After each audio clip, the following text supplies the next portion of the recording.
The Subcommittee on Higher Education and Workforce Development will come to order. I know the quorum is present, and without objections, the chair is authorized to call recess at any time. Today, we acknowledge a simple fact. College has gotten too expensive. Since 1970, college tuition has increased fivefold, far outpacing the rate of inflation. Meanwhile, colleges have increased their administrative costs, spending more on non-instructional personnel, athletics, and non-academic programs that are not at the core of the institution's educational mission. Recent college enrollment surveys and federal data show the long-running trend is continuing. Colleges are on track to spend more per student on administrative costs than on teaching. It's no surprise then that Americans have begun to question the value of post-secondary education. Congressional Republicans heard these concerns and responded by passing the Working Families Tax Cut, which includes reforms to lower the cost of college. The Working Families Tax Cut simplifies student loan repayment plans from over 50 options down to just 2, a fixed mortgage style plan and a repayment assistance plan that provides targeted relief for borrowers in need. The law will also hold schools accountable for student outcomes with do no harm measure of postgraduate earnings, ensuring that degree programs improve students' financial prospects if they are continued to receive taxpayer funding. It also places reasonable caps on federal loans for graduate and professional students, ending the days of unlimited borrowing that allow college tuitions to skyrocket. Unfortunately, graduate student loan debt has become a significant driver in overall student debt. I'm proud this committee has taken meaningful action to address the college affordable crisis, but there's more to do. There's still an opportunity for accreditation reform in line with the Department of Education's recent announcement to negotiate rulemaking on this topic. States also have a role to play. Today we'll hear about efforts in Utah and Florida to reduce administrative costs, implement performance-based funding systems, reform faculty tenure and workforce policies, and refocus accreditation on student outcomes. I'm confident that restoring market incentives to higher education will result in a better pricing for students.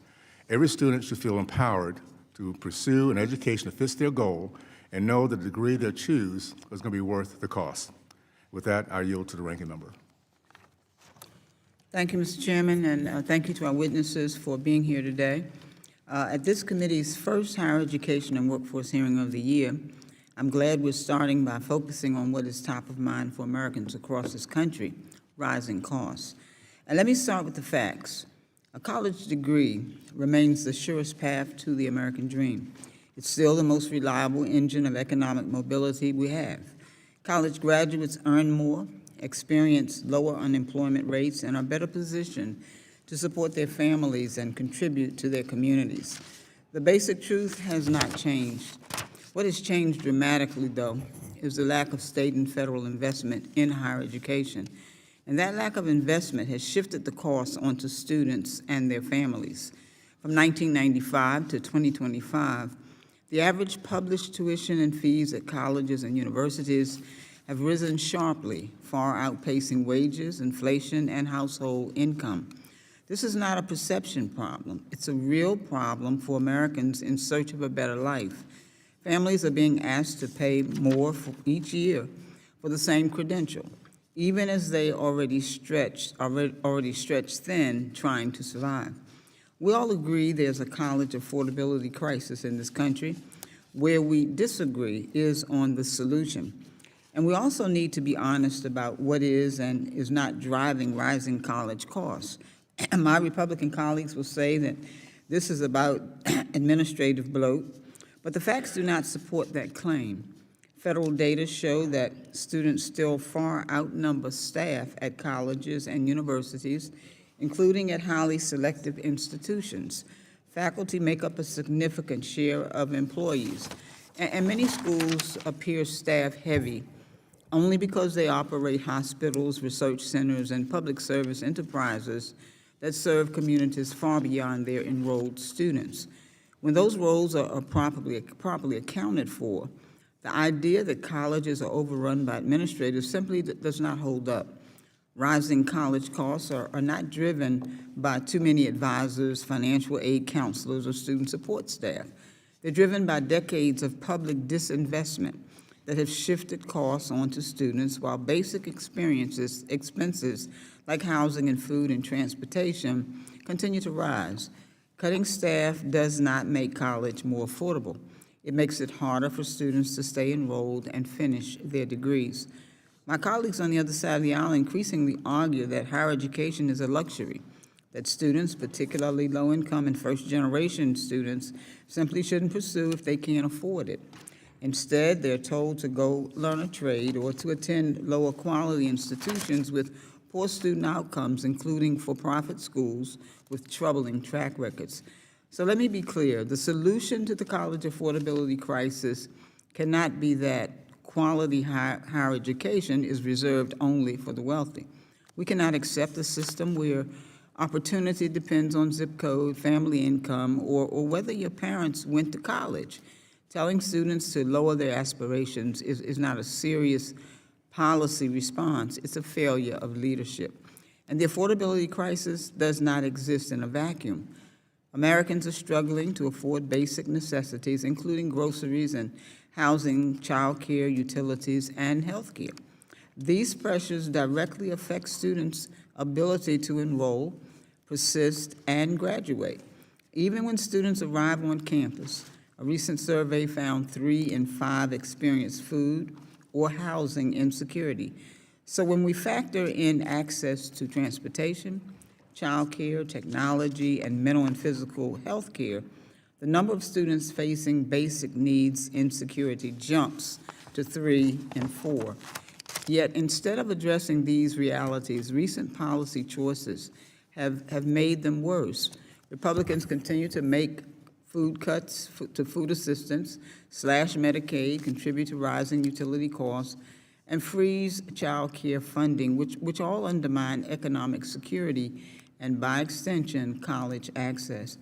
And we also need to be honest about what's driving rising college costs.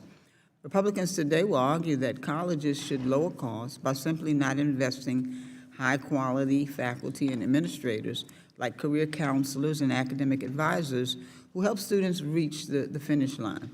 The spending is not the root cause of high tuition.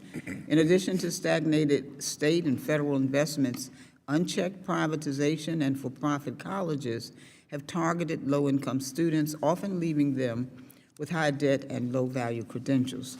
Students from the lowest income are twice as likely to enroll in for-profit colleges, and too often they pay the highest prices. And finally, we can't ignore the elephant in the room.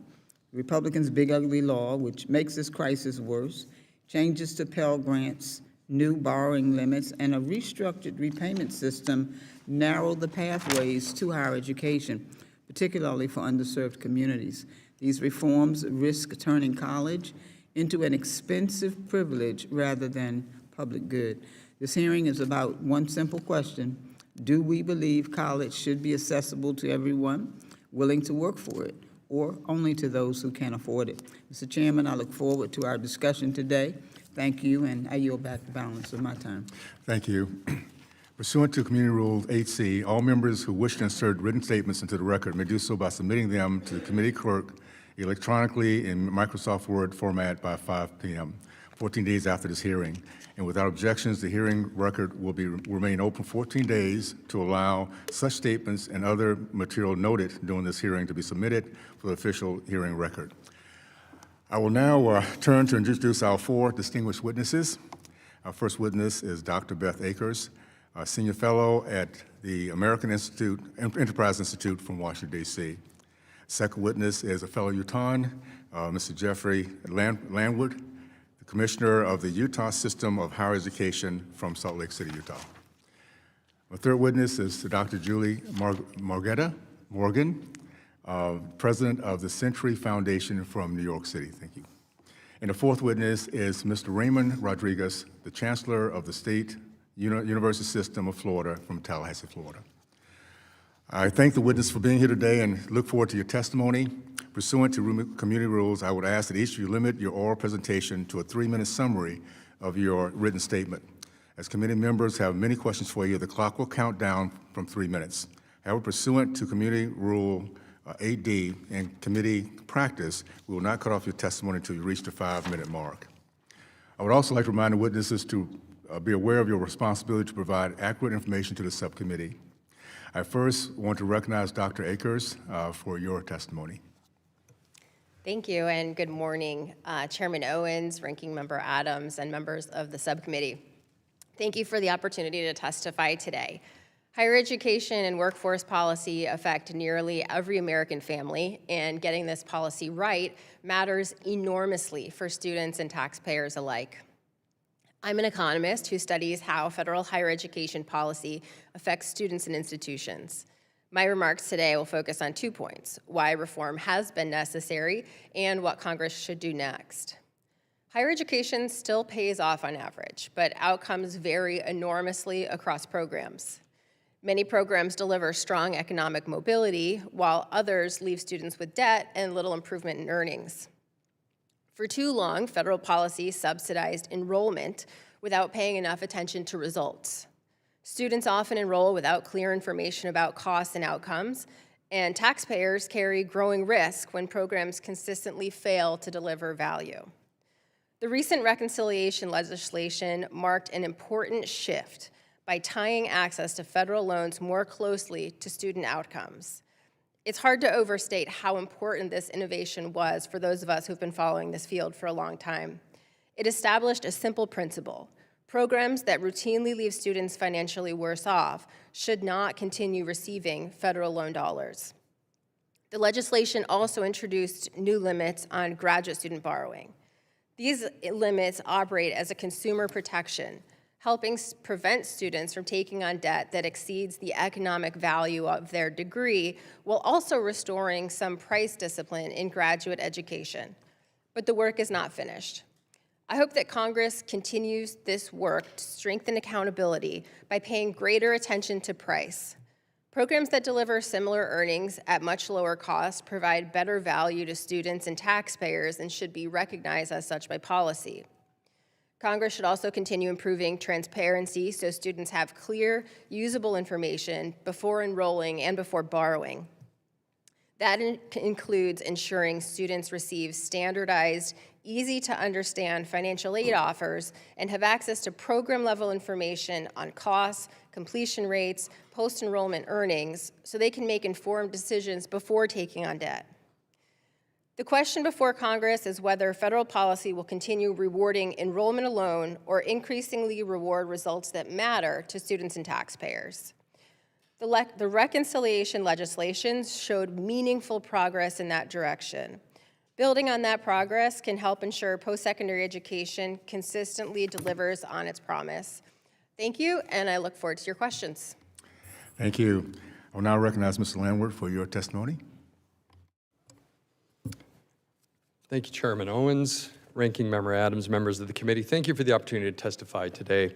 I am here before you on behalf of the Utah Board of Higher Education to discuss one of our most urgent priorities in Utah, keeping higher education affordable and accessible, while ensuring it delivers real value to students, taxpayers, and the workforce. Higher education remains essential to economic mobility, civic life, and national competitiveness.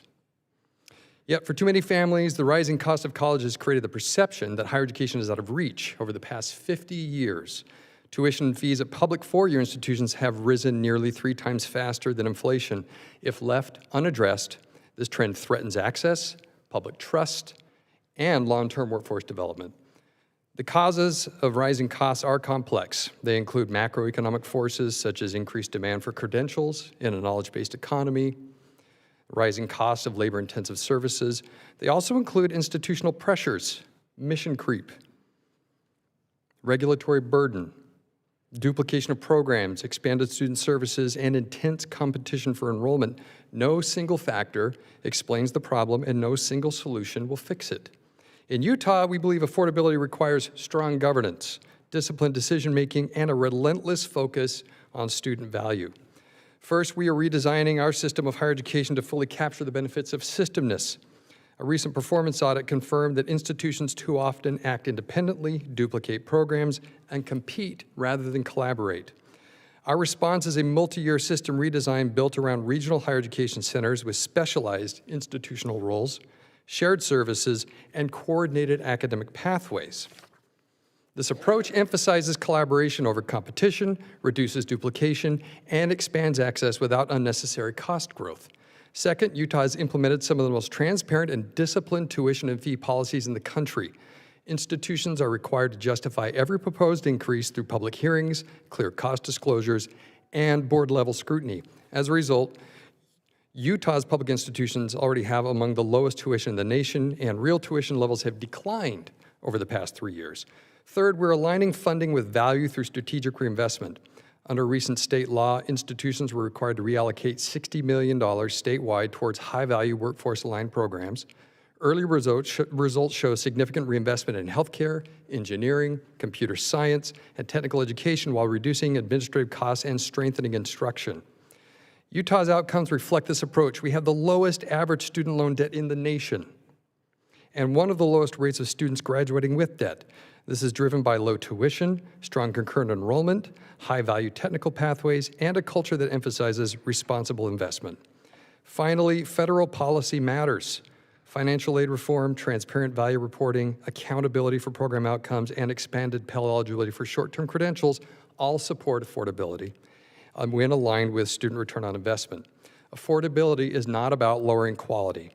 It is about delivering education that is efficient, accountable, and worth the investment. Utah's experience shows that strong governance and clear incentives can bend the cost curve while expanding opportunity. Thank you, and I look forward to your questions. Thank you. Now I'd like to recognize Dr. Morgan for your testimony. Thank you. Good morning, Chairman Owens, Ranking Member Adams, and members of the subcommittee. Thank you for the opportunity to testify at this hearing.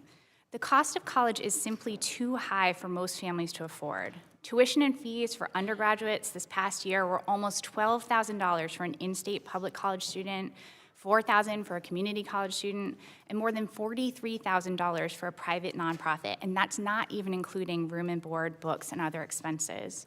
For millions of students, the only option to afford an education is to take on mountains of debt. Total federal student loan debt stands at nearly $1.7 trillion, with the average federal student loan burden just under $40,000.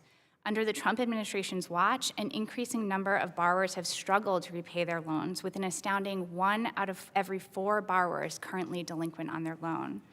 Unfortunately, the prospect of higher education has become a catch-22 for families across the country.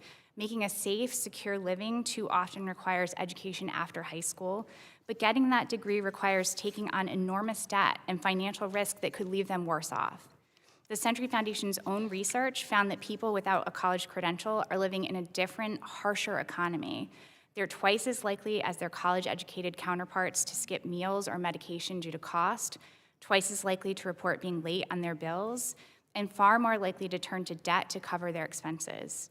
Higher education was expensive before Donald Trump came into office, but actions taken by his administration and by Congress have made the situation far worse.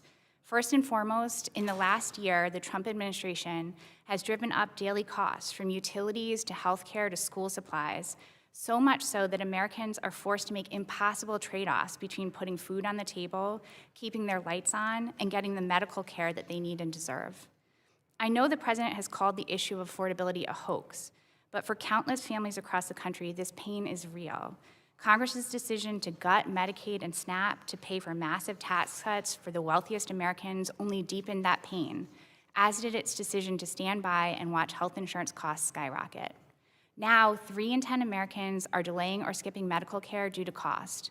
1 in 3 people are skipping meals due to finances, and millions of Americans are behind on their utility bills. Nearly 40% of working class people are relying on short-term debt like buy now, pay later to cover their bills. Second, H.R. 1 has created a huge vulnerability for public higher education that is already driving up tuition prices in many states. H.R. 1's cuts to Medicaid and SNAP put immense pressure on state budgets, and as states scramble to fill those gaps, we are already seeing them cut appropriations for public higher education, leading to tuition increases. Several states have slashed higher education funding or raised prices, and unfortunately, I expect we'll see more in the coming year. Third, Congress and the Trump administration have drastically increased the cost of student loans, both for current and future borrowers. H.R. 1 eliminated income-driven repayment plans, including the SAVE plan, replacing them with a skimpier single plan that puts borrowers at higher risk of default. That change alone will cost many borrowers between $2,800 and $4,800 per year. H.R. 1 also placed borrowing limits on certain federal loans, creating new and lucrative opportunities for the student loan industry. Major private lenders like Sallie Mae, Navient, and SoFi lobbied for these limits, and they're standing ready to extract profits from students. As SoFi told its investors, their company would be very happy to step in for the government and would absolutely capture that opportunity. Finally, the Trump administration has opened the door to predatory education programs and student loan servicers by taking the cops off the beat, sidelining the Consumer Financial Protection Bureau, and eliminating the units at federal student aid in charge of enforcement. While there are many actions that Congress can take to undo this damage, I urge you to focus on using the big levers that the federal government has to make real change, not incremental tinkering around the edges or clever programs that make good headlines in trade publications, but no difference in family budgets. We need change that families can actually feel, change that makes life more affordable for all Americans. Thank you, and I look forward to your questions. Thank you. Lastly, I'd like to recognize Mr. Rodrigues for your testimony. Good morning, and thank you. Good morning, and thank you, Chair Owens. I bring greetings from your hometown of Tallahassee. Also, good morning, Ranking Member Adams and members of the subcommittee. I would be remiss if I did not acknowledge my former colleague in the Florida House, Congressman Randy Fine, who during his time in Tallahassee was always willing to tackle tough issues in education. So I'm pleased to see you're serving on this committee. In October 2025, the Pew Research Center conducted a survey, and in that survey, 7 out of 10 Americans responded that they thought higher education was on the wrong track. 8 out of 10 expressed concerns around college affordability. In Florida, our state university system serves 431,000 students, over 12 institutions, making it the second largest in the country. For the last 15 years, we have been on a path of reform, and that path has taught us 3 lessons I'd like to share with the subcommittee today. The first lesson is that change is possible.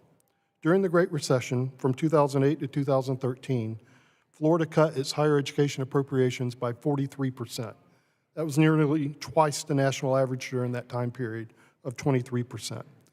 During that same 5-year period, we raised tuition 86%, which was the highest in the country and well above the national average of 39%. 2013, we came out of the Great Recession in Florida. And in Florida, we did something different. We embraced performance-based funding, which is funding based on successful student outcomes. We knew that that would bring in accountability, and this was our second lesson, is that accountability works. Since we've implemented performance-based funding, we have seen significant student success. Our academic progress rate is up to 90%. Our 6-year graduation rate is up to 76%, number 1 in the country. Our 4-year graduation rate is up to 60%, number 2 in the country.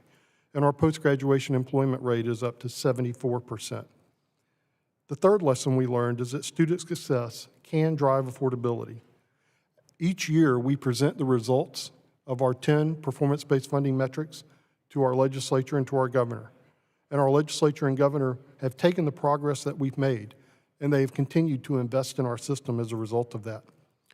In-state resident undergraduate tuition in Florida has been frozen since 2013.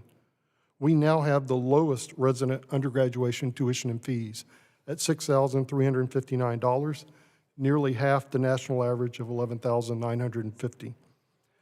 Important for us is that at the end of spring semester, a student can leave, and if they're willing to work full-time during summer, even if it's a minimum wage job, they can earn enough over the summer that before the fall semester begins, they will have earned enough to pay both their fall and spring tuition and fees, making us one of the last systems that you can work your way through.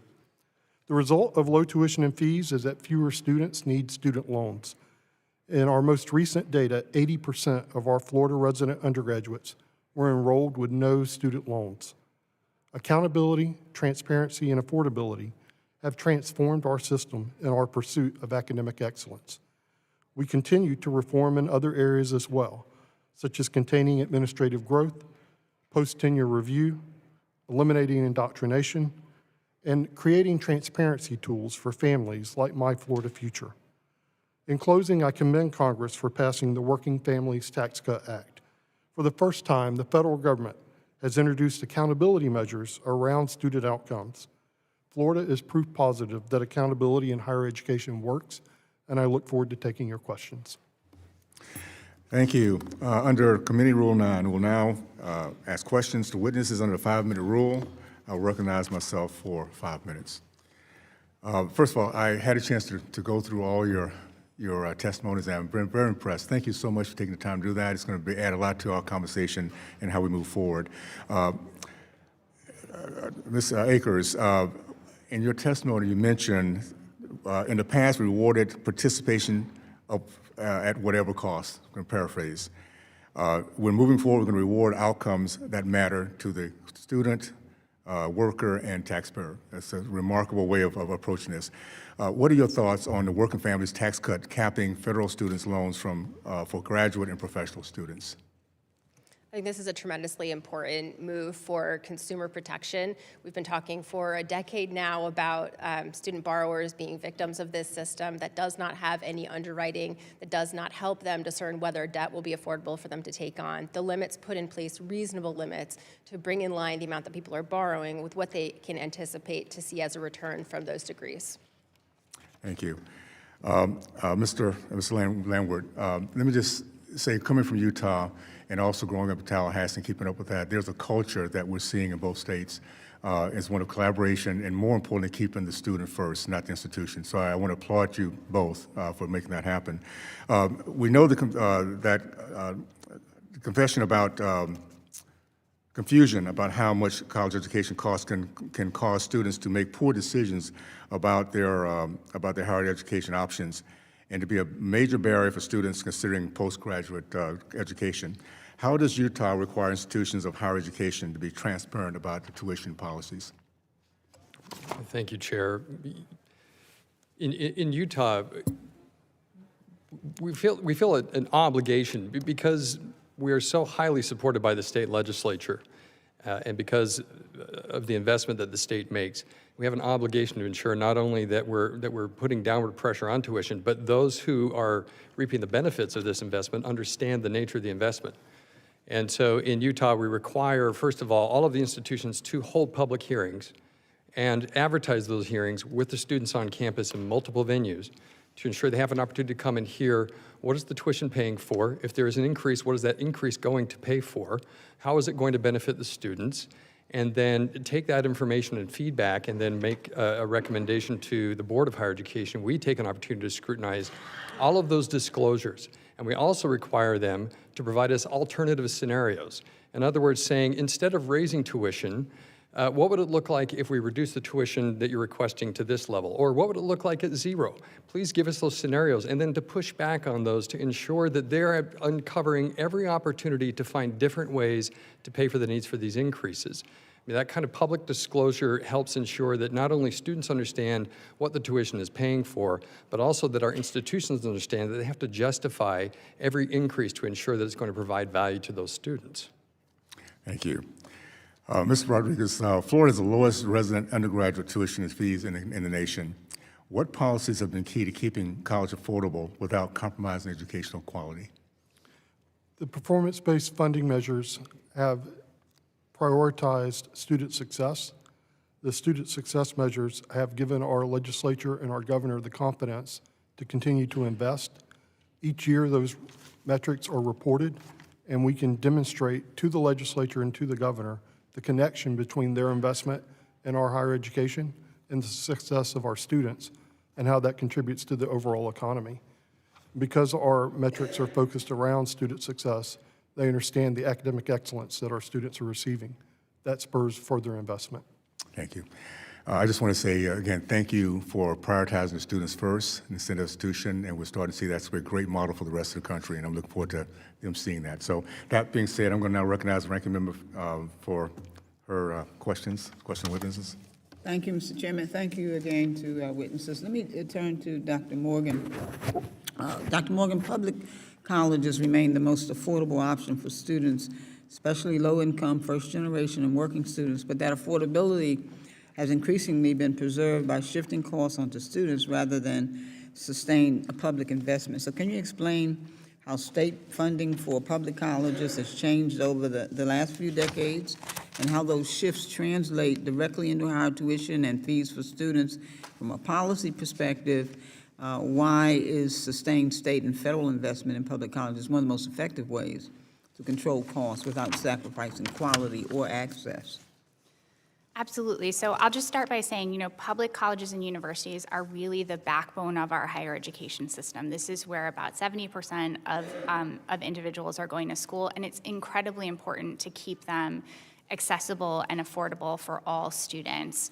Traditionally, state appropriations have been the way that we have done that. So the combined mix of appropriations from state government and grant aid from the federal government have allowed students to attend public colleges at a very affordable rate. However, we've seen over time that when state budgets are squeezed, one of the first things to go is investment in public higher education. And as those state appropriations shrink, tuition goes up. And that's partly why I'm particularly concerned about what we've seen in H.R. 1, which is going to put that kind of pressure on state budgets and increase tuition costs for students. Thank you, ma'am. The millions of borrowers are struggling with delinquency and default, not because they were irresponsible, but because the cost of college and the cost of living outpaced the wages.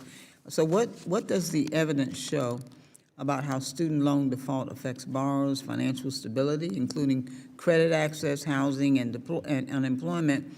And looking ahead, what policies are most effective at preventing default before it happens, and what should Congress be doing now to support borrowers who are already distressed? Yeah, delinquency on student loans has incredible negative effects on people's lives. There's both the punitive effects of the way that we collect student loans through wage garnishment and other measures in the federal student loan program. And there's also the effect of having a defaulted student loan on people's credit reports, which can, of course, impact their ability to get credit. But I think people don't always understand that it also impacts their ability to get a job, to get housing. So this can be really crushing for students and for borrowers. I think, when you think about what the federal government can do here, as a former employee at the Department of Education, what I saw was that shift from delinquency to default is really the barrier where we want to focus our attention. If we can keep people in repayment on their student loans, we can keep them afloat, and we can keep them out of the default kind of bucket where it's incredibly difficult to pull them back out. So I think this is where income-driven repayment plans really become important. Thank you. The Century Foundation has played a critical role in documenting and evaluating the chronic underfunding of historically black colleges and universities. I look forward to seeing that advocacy continue. I had the opportunity to work closely with Denise Smith during the HBCU Brain Trust last semester. I've taught 40 years on an HBCU campus. I went to a public university myself, but based on that work, why have public HBCUs continued to receive unequal treatment by their states, even after decades of legal settlements and federal attention? And how does that underinvestment show up for students in concrete ways?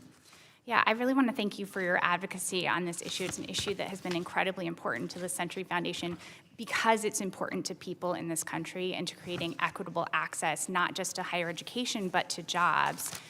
We know that HBCUs provide incredible support for Black students around the country and also have experienced unequal funding. And so it's incredibly important that we focus in on equalizing the funding for those schools so that students can experience the same outcomes as their peers. So what should Congress expect from states and institutions to ensure that HBCU funding gaps are actually closed, not just acknowledged? And how can organizations like yours continue to play a role in holding systems accountable for delivering on that promise? I think we need to persistently put the data in front of our leaders, not only at the federal level, but at the state level, to make sure that they can't walk away from these gaps that they've created and that they've allowed to foster over decades. To me, that kind of advocacy is really important from an organization like Century, and I appreciate the advocacy that we had from you and others in terms of the impact that that has on students. Thank you very much. Mr. Chairman, I'd like to put in the record the college investor article, administrative bloat is false. Without objection. Thank you. Thank you very much. Thank you. I'd now like to recognize the chairman of the full committee, my friend from Michigan, Chairman Walberg. Thank you, Mr. Chairman, and thank you for having a great panel here today. And panel, thank you for being here. It's great to have a panel that is an actual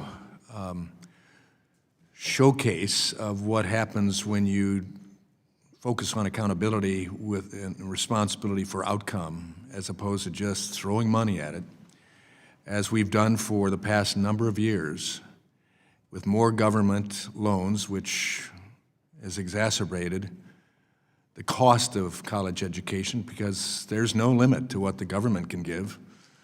The private sector will hold accountable. And so to see states that are focusing on accountability and responsibility for outcome, thank you for having them here, and it's good to see your state represented well from Utah as well as from Florida. Dr. Akers, what do you say to the people who often say, a lot of whining going on out there, even before the One Big Beautiful Bill is in action fully for how we're dealing with student loan issues? But the people who are concerned that graduate student loan limits will impede college access. Graduate student loan limits are critically important to ensure that people are not continuing to take on amounts of debt that are unaffordable based on what they're likely to earn in the future. There's a lot of concern about different programs, whether professional graduate degree programs have eligibility for different loan limits. It's really important to rewind and come back to the point that the limits on graduate and professional loans altogether, the objective is to make sure that people are not able to borrow more than is going to be affordable for them to pay in the future. Yes, giving people piles of money with unlimited access to credit will create more access, but the question is access to what? I think it's critically important that we're ensuring access to high-quality programs, to programs that can deliver an economic return that's on par with the amount that people are able to borrow. Yeah, thank you. I agree. Mr. Landward, good to see you here today. Miss seeing you in Utah, in Salt Lake City at the great roundtable that our chairman had out there, but you were well represented, and thank you for that. We've heard concerns that reforms in the working families tax cuts threaten college access. But don't skyrocketing college costs also make college unattainable for many students? Thank you for the question. The answer is yes. Ultimately, in the Utah system of higher education and as prioritized by the state legislature, affordability is one of the key priorities that we have. It's no secret, any study about college-going rates and even college retention, the cost of going to college and staying in college is one of the primary barriers to access and to completion. And we simply have to recognize that as a system of higher education, we have an obligation to the students who enroll in our institutions to ensure that they are affordable. And so when we look at whatever reforms are coming either from the federal government or at a state level, the intent here is that we want students to go, and we want them to stay, and we want them to graduate. And we'd like them to graduate in a way where they actually have a return on that investment, meaning they're going to earn more than what they had to put in. The data shows that if they can get degrees that have that kind of return, it is so worth the investment that they're making. And so we have to make sure that we're removing all of those barriers to affordability. Yeah, and it encourages them for continuing education in the future as they develop beyond the job that they're in as they start. So thank you. Mr. Rodrigues, boy, it's exciting to hear that a student in Florida, many students at least, can work during the summer and pay for their school bill. Kind of harkens back to my days of maybe working 2-3 jobs in the summer, but still paying for my education. How did Florida address administrative bloat while holding institutions of higher education to high standards of operational efficiency? That's a great question. What we've seen over the last 4 decades is that the growth of administration has averaged around 3.9% annually. In Florida, we require each university, when they submit their legislative budget request, which is what they give the legislatures asking for appropriations, to include on that request their number of administrators, FTE equivalent, and their 5-year trend. So they know when they go to the legislature to ask for funding, that legislature has that top of mind when they're considering that appropriation request. What we have found is over the last 10 years, our appropriations have grown a total of 2% in administration. I'm sorry, our administration has grown a total of 2% over the last 10 years. Wow, wow. Mr. Chairman, could I, without objection, enter into the hearing record a report from the American Enterprise Institute, the Education Council, and the Century Foundation, which recommends, and I quote, reasonable loan limits. That's exactly what we did in the Working Families Tax Cuts. With no objections. Okay, I'd like now to recognize my good friend from California, Mr. Tacono. Thank you, Mr. Chairman, and thank you to the witnesses for being here. Chairman Wahlberg, you know, the premise of his line of questioning was that private markets will correct bloat and bring down college costs. With the passage of the Republican budget bill, H.R. 1, Republicans laid out their vision for higher education clearly. They believe that college costs will be lowered through privatization, deregulation, and competition in the free market. Dr. Morgan, what do we know about college pricing and student outcomes in the for-profit sector? Thank you for the question. So we know that college pricing in the for-profit sector is meant to maximize profits for shareholders rather than provide an affordable education for students. And so what we see in the for-profit sector is high prices, high levels of debt for students, and very little spending on instruction. So more often than not, we're seeing students who are getting a very high-price education that provides very poor outcomes in the labor market and in terms of their student debt repayment. So in this case, does relying on a free market competition-based model effectively lower tuition? These colleges are not competing on price for students, right? They are competing for access to federal aid dollars. They're competing for access to profits.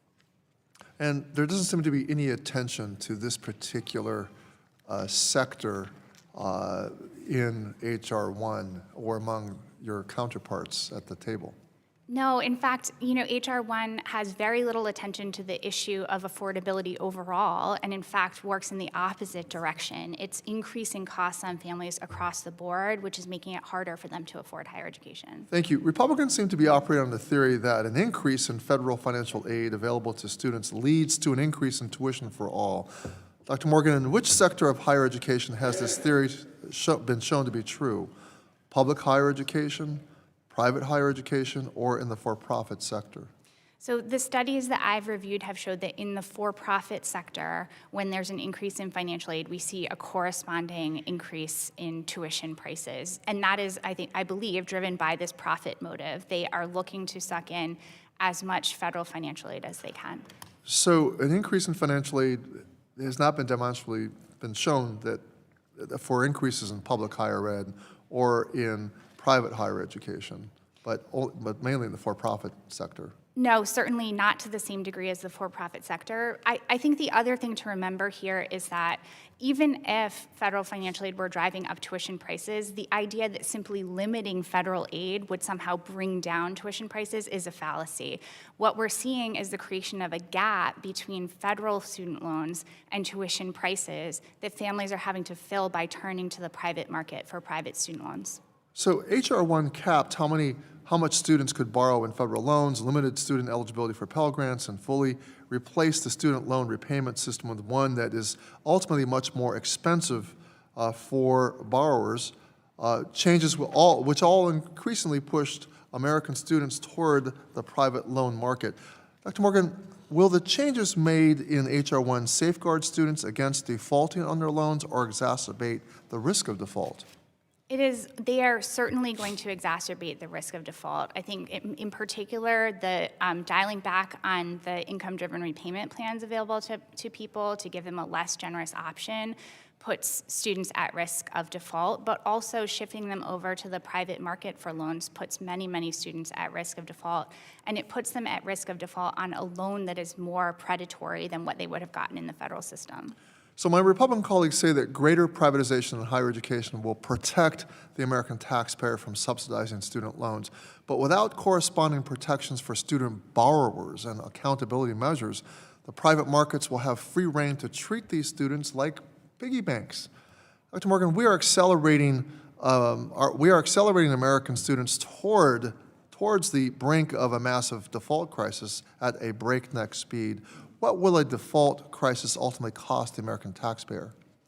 I can't put an exact figure on it, but I just really want to emphasize that this is the crisis in defaults and even just in delinquencies isn't just an impact on the individual borrower, it's an impact on the economy as a whole. It inhibits people's job mobility, it inhibits their ability to get housing, and it inhibits their ability to consume, which is what powers our economy altogether. So this is really a crisis that we all need to be paying attention to, and that's happening right under our nose, even in the federal student loan program.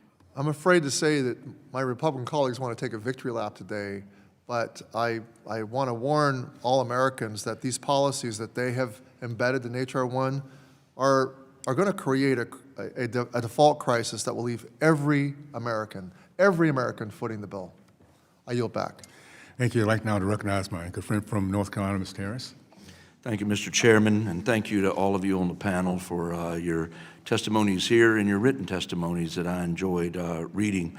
Dr. Akers, every year, millions of high school seniors face one of the most significant and difficult decisions of their lives: what comes next after graduation. However, these young adults are all too often led astray when deciding on which college they should attend, what field of study to pursue, or even whether college is necessary at all to achieve their career goals. So I want to just ask you up front, in your view, how is today's higher education system failing high school students as they prepare to make these significant life-altering decisions? I'd say the primary way in which the system is failing students is that we are not delivering on the promise of opportunity. On average, higher education is delivering opportunity in spades, but there are plenty of programs out there that are allowed or have been allowed to continue to receive funding through federal programs that are consistently delivering students not into good economic opportunity. So I would say the variation that we've seen historically, hopefully, which will now be stopped by the implementation of the reconciliation legislation, has been the significant failure for students. Well, as you noted in your testimony, while a college degree can and often does pay off for many Americans, those outcomes are highly program specific, and for some students, attending college actually leaves them worse off financially than if they had never enrolled. And you also highlighted what you described as an information gap, I noticed, where students enroll without a clear understanding of the true cost of their degree. So how does this information gap impact students' decision-making, and who would you say are disproportionately harmed by these misguided and irresponsible policies? In general, I'd say they're already economically or racially disadvantaged students who are struggling to make the best decisions about college. We've made it really hard for people to make good decisions. The information technically exists. There's a website out there, the collegescorecard.gov. I go there all the time. But American students, especially young high school students or even returning adults, don't know that this is where the information is, that they need to make decisions. Secondly, institutions have made it difficult for students to interpret, or potential students to interpret, the financial aid offers that they give to them in a self-serving manner. We need to make it more clear so that people can make decisions that are in their own best interest. Well, and I agree, and Congress has a responsibility to hold colleges and universities accountable, which is why in H.R. 1, Republicans placed reasonable limits on how much students can borrow. I will ask you one more. In your expert opinion, how will these reforms not only help rein in rising college costs, but also increase accountability in higher education by ensuring institutions prioritize value over volume when offering degree programs?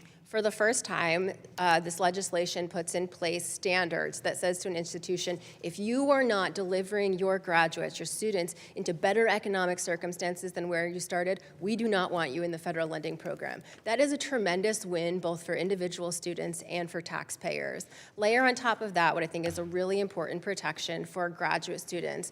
We've struggled to pin down exactly through research the relationship between the availability of credit in student lending programs and prices. But very recently, a set of economists were able to pin down very precisely there has been a tremendous increase in cost of graduate professional programs because of the eligibility for credit that has been largely unconstrained. And so this is going to, for the first time, put downward pressure on prices of those programs, which really works to serve students better because they get a better deal, they get those returns at a lower cost, and also protects taxpayers from the downside of having to repay these loans. I've only got a minute left, and Mr. Landward and Mr. Rodrigues, I will say I was greatly encouraged by the steps your respective states have taken to ensure institutions of higher education remain accountable to both students and taxpayers. So since I only have about 45 seconds left, Mr. Landward, Utah requires public institutions to submit 3-year plans to evaluate your programs and administrative costs. How has this planning requirement changed decision-making at the institutional level, and can you give us any specific examples that, of how costs have been reduced? Thank you for the question. I'll be brief. We do require now institutions to provide a 3-year, what we call a strategic reinvestment plan. And these investment plans were developed through a state law that essentially took $60 million out of the state higher education budget, held it, and then had those institutions tell us in a 3-year plan where would that money come from in cuts and where would it go, based on criteria like enrollment, completion rates, discipline-related professional outcomes, including placement, employment, licensure, wage outcomes, current and future industry demand, all of these things showing that this is the type of thing that ensures a high return on investment. Institutions now are making decisions based on those criteria and can show that we have de-invested in programs that were poor performing or administrative costs that were not fundamental to the mission of the institution and have reinvested that back into instruction in programs that provide higher value to students. So the investment in higher education didn't go down, it's just smarter. Thank you. My time's expired, Mr. Chairman. I yield back. Thank you, my friend from Connecticut, Mr. Courtney. Thank you, Mr. Chairman, and thank you to the panel. So last November, the Department of Education issued its hit list in terms of occupations that no longer are defined as professions, which I think anybody who even has casually followed this issue has triggered a backlash of just biblical proportions, particularly in the healthcare space, where occupational therapists, physician assistants, nurse practitioners, nurse anesthetists were, again, treated, basically removed as a professional occupation. Aside from the insult that I think many people in that area felt, I mean, what it had in real life consequences, it put a lower cap in terms of borrowing. And again, the fantasy that we hear from some of these witnesses today, particularly from the American Enterprise Institute, that that's somehow going to introduce market discipline in terms of tuition. I mean, the fact of the matter is banks know better because they were lobbying for these caps because they understand that the limits are going to force student borrowers into the private market. And again, Dr. Morgan, maybe you can talk about that. You mentioned it in your testimony. Yes, thank you. So I'll start with that lobbying effort. I think it's important to understand that we saw private lenders place paid advertisements in places like Politico, driving up this idea that student loans were this huge problem and that the thing that we needed to do was to cap them, right? So publicly they're saying we need caps on student loans.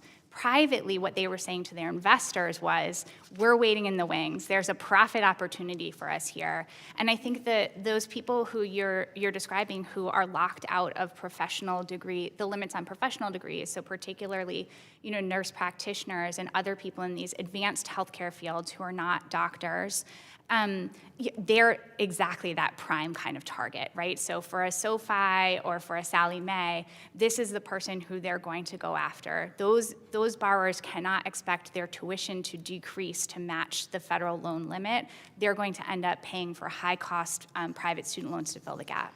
And of course, with private loans, I mean, there's always an underwriting component in terms of, trying to qualify for a loan, whether it's a collateral requirement or, just, again, a financial position where the bank, can certify that it's a low-risk loan. Banks, again, have sort of recognized that this is going to be an issue for a lot of students because they're now basically talking about coming to Congress to ask for loan guarantees, which is really just basically a trip back in time in terms of just sort of the ripoff that was in the student loan space, where banks were getting basically total government guarantees as well as higher interest rates. I mean, that's really sort of where they're trying to push this system. Isn't that correct? Yeah, exactly. We've seen this play before, right, from the banks, where they get people hooked on the student loans, and then they come in and they say, if we can't offer the loans, people won't have access to college. Why don't you help us out here? And it ends up costing the federal government an enormous amount of money, and really for what, right? But I think the other thing to think about here is for people who cannot get that loan from a Sallie Mae or a Navient or a SoFi, they're being turned to credit products that are much more predatory and much worse for them than even those private student loans. So we're going to see people taking on credit card debt. We're going to see them increasing their buy now, pay later debt and turning to shadier providers with much higher interest rates and much more onerous terms for default. Yeah, so the title of this hearing really should be about working families getting run over by the one big beautiful bill. Again, I know they're trying to rebrand the H.R. 1 to a different title, but the fact of the matter is most people in this country have sort of figured out what a scam it is. The American Nursing Association, when this announcement came out in November, they made it crystal clear. We have a nursing shortage in this country, and this whole enterprise is going to aggravate that nursing shortage. Mr. Chairman, I have a letter from the American Association of Nurse Anesthesiology, which again lays out the reason why, the record of the fact that their members have almost a perfect record in terms of loan repayment. And again, the qualifications are highly stringent. They do incredibly important work. I just had a knee replacement in December. The anesthesiologist did a great job, and I really appreciate that. Again, I would ask that it be entered into the record. And I would also note that on January 29th, the comment period started for people on this new rule out of the Department of Education. Honestly, I think every member of Congress should be standing up for the healthcare providers, the caring professions, the fact that we have a shortage of critical people in our healthcare system, which is only going to get worse, is being aggravated by H.R. 1's loan caps that, again, are just going to really hit one of the most critical sectors of our economy. Thank you. I yield back. Thank you. Now I'd like to recognize my friend from Florida, Mr. Fine. Thank you, Mr. Chairman. And I'd like to use my time to basically brag on Florida, because Florida has led the way. And I'd be remiss if I didn't acknowledge Chancellor Rodrigues, who is a third-term member of the Florida House, took a shy, unassuming, very quiet member when he showed up under his wing and helped show me the ropes. And I was privileged during my time in the legislature to help spearhead a lot of the changes we've talked about here today. I chaired education committees for 4 of my 8.5 years. But while we've talked about loans, one of the things we have not spoken about in Florida is that in the state of Florida, every single student, everyone, if they work hard, has the ability to go to one of our state institutions for free. In the state of Florida, we offer free in-state tuition to every single student who gets an IB diploma, a Cambridge ACE diploma, or frankly, thanks to the hard work of my son, who's now a high school senior, a College Board AP capstone diploma. You get one of those, you go for free. That's no tuition, that's no loans. And we do that, I would note, with no state income tax either. That's why perhaps we're the #1 state university system in the country with the lowest tuition. So Florida shows how to do this. Now, one other way in which Florida has distinguished itself, and I am dealing with this right now as the father of a high school senior, is the safest place in the country for Jewish students to attend school. Little known fact, more Jewish students attend the University of Florida as a raw number than any other institution in the United States. More than any other. And part of the reason for that is a bill that I worked on when I was in the Florida legislature, and then House member Rodrigues voted for. House Bill 741, which was signed into law by Governor Ron DeSantis almost 7 years ago on May 29th, 2019. A bill that required that anti-Semitism be defined and it be treated the same way in our institutions as racism. And so I'd like to take a minute to ask Chancellor Rodrigues to talk about if that bill has been effective in making Florida's institutions safe for Jewish students, and if that might be one of the reasons why more Jewish students go to the University of Florida than any other institution in the United States. Thank you for the question. I want to begin by addressing the first part of what you led with, which is what we provide students. In addition to those scholarships, Florida's #2 in the nation in financial aid that is awarded to students, and we're #2 in merit-based aid as well through Bright Future scholarships, as well as the ones you've mentioned. It's played a big role in allowing the best of our state to remain in our state and go to school for free. In terms of your legislation, it was very important. After the events of October 7th, we saw demonstrations occurring in campuses across this country. While other states were struggling with whether the demonstrations crossed into the action of anti-Semitism, in Florida, we had a definition of anti-Semitism because of your bill. So in Florida, there was no ambiguity. We took the step of ensuring that First Amendment rights were protected. If students wanted to demonstrate, they could, but we regulated the time, place, and manner. Because we had a working definition of anti-Semitism, we were able to ensure that our Jewish students were not harassed, and we were able to ensure that none of the demonstrations impacted our classes or our common spaces like libraries that all students need access to. I would say that having the definition of anti-Semitism in statute played a key role in our success. As far as whether that has attracted more students, I do know if you look at applications coming from the Northeast to our system, they have gone up since the events of October 7th. I suspect there's correlation, but I don't have any data to support that. And as a father of a high school senior who applied, and I'm happy to note, successfully got into all 3 Florida universities he applied to, I can tell you it is stunning how competitive these institutions. I mean, I was shocked. There is not a single Florida state university that does not have competitive applications. There was a time when some of the lower ranked ones, anyone who applied who was qualified could get in. That is no longer the case at any of the 12. Last question, very brief. When I ran that bill, people were concerned about courts finding it unconstitutional. In the 7 years that it's been in effect, are you aware of any court cases that said that that bill has been unconstitutional? There have been none in Florida. All right, thank you. And look, again, Florida leads the way. I believe very strongly if every state just replicated what you are doing in Florida, we wouldn't have any of these problems that so many people want to talk about today. Thank you, Mr. Chairman. I yield back. Thank you. I'd like to recognize my friend from Oregon, Ms. Barnici. Okay. Ms. Geoffrey from Arizona. Thank you. Thank you, Mr. Chairman.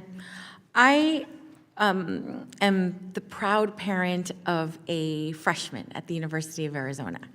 And that affordability gap is real. We have a real problem with working families feeling like they can access higher education for their children. So I disagree with the statement that the chairman mentioned at the beginning saying, well, you know, people are questioning the value of higher education.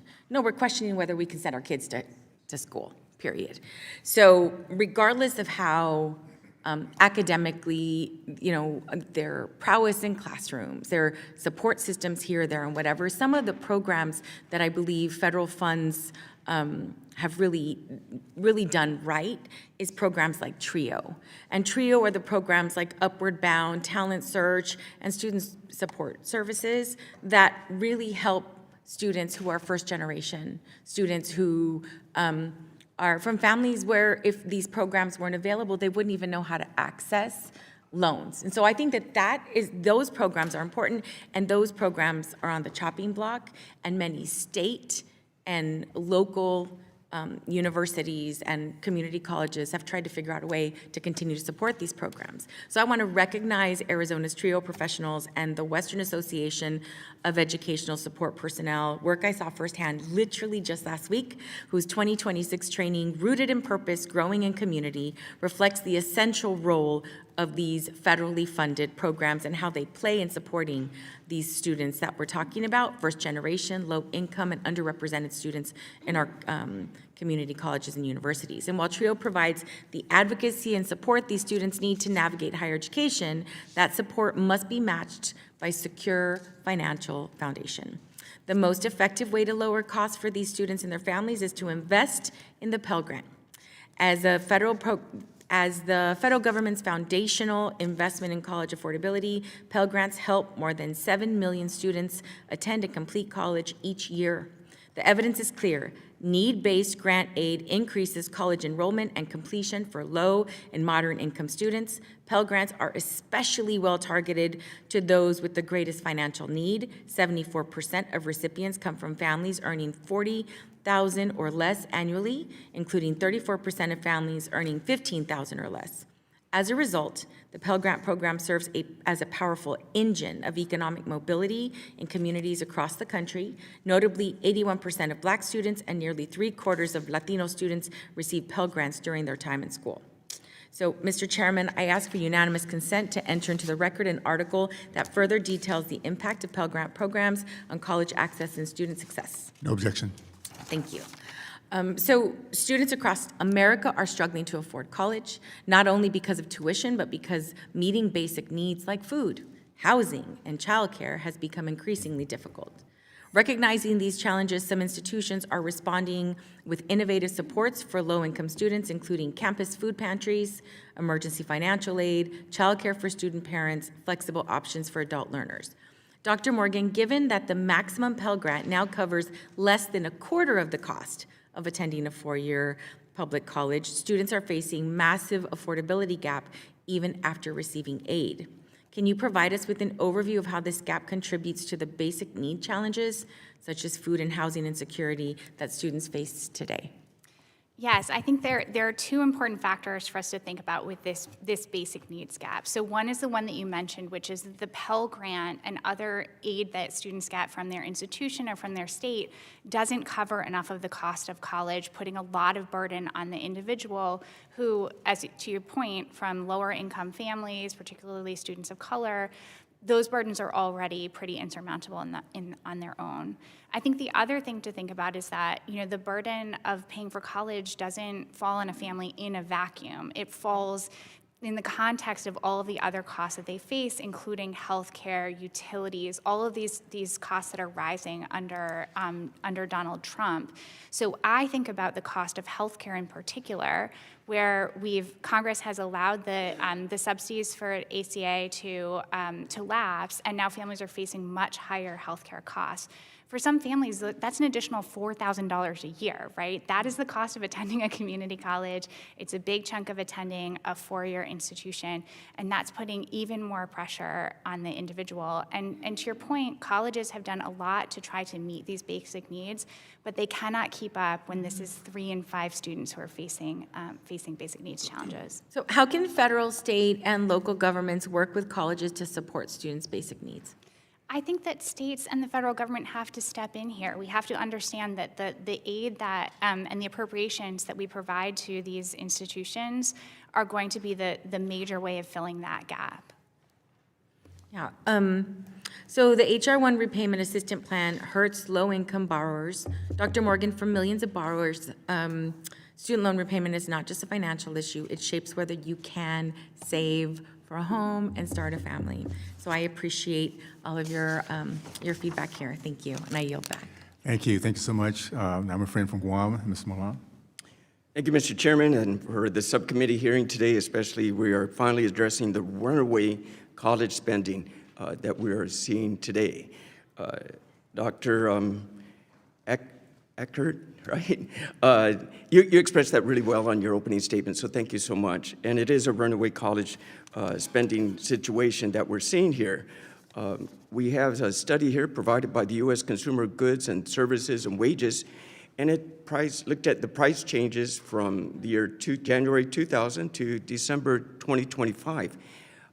They talked about housing. That was up 111%. They talked about medical care, up 140%. Child care, up 150%, 58%. And then college tuition, up 200%. The only thing higher than that was hospital services, but 200% from the year 2000 to 2025. It's a runaway, as we mentioned, what this hearing is about, is a runaway college spending. The issues are, now what are we going to do about it? And that's why we're addressing our tax bill here for the working families tax cuts. And we have some meaningful provisions to combat this rising cost of college. Mr. Landward, you mentioned a study done back in the 80s where the last time a college cost kept up with the pace of median income was back in 1982. And so that's, Mr. Chairman, I'd like to enter the record that we do have a Forbes article specifying that, stating such as it is, that the cost of living and college costs are just not staying together. I'd like to enter that into the record. No objections. Thank you, Mr. Chair. Mr. Rodrigues, you reminded me in your opening statement about what I went through going through college myself. I did have those part-time jobs, and I did, actually I joined the Army to help pay for my school, and it worked out quite well. But back then, it was 1986 when I graduated from college, and I still have friends that I believe are still paying for their student loans as well. That's over 40 years ago. And that's why it's important we're having this, and the House Republicans are working for lowering the financial barriers for all students in the states, but also in the territories. The territories, Guam, which I'm from, it cost us much more to get our professional's degree, to fly to the mainland to house our students there, and then also the airfare, of course, and then we're paying out-of-state tuition in addition to that. So compared to these price changes, it's enormous for the territories to try to get higher education, to travel to the states, and this is why this measure is important. So I'd like you, Dr. Akers, to please expand upon some of the things you were discussing, especially what the results of when we have unlimited federal borrowing for graduate students. This is one of the critical problems that's been plaguing higher education for a decade now. The reconciliation legislation did really a fantastic job in taking a first step towards tackling it.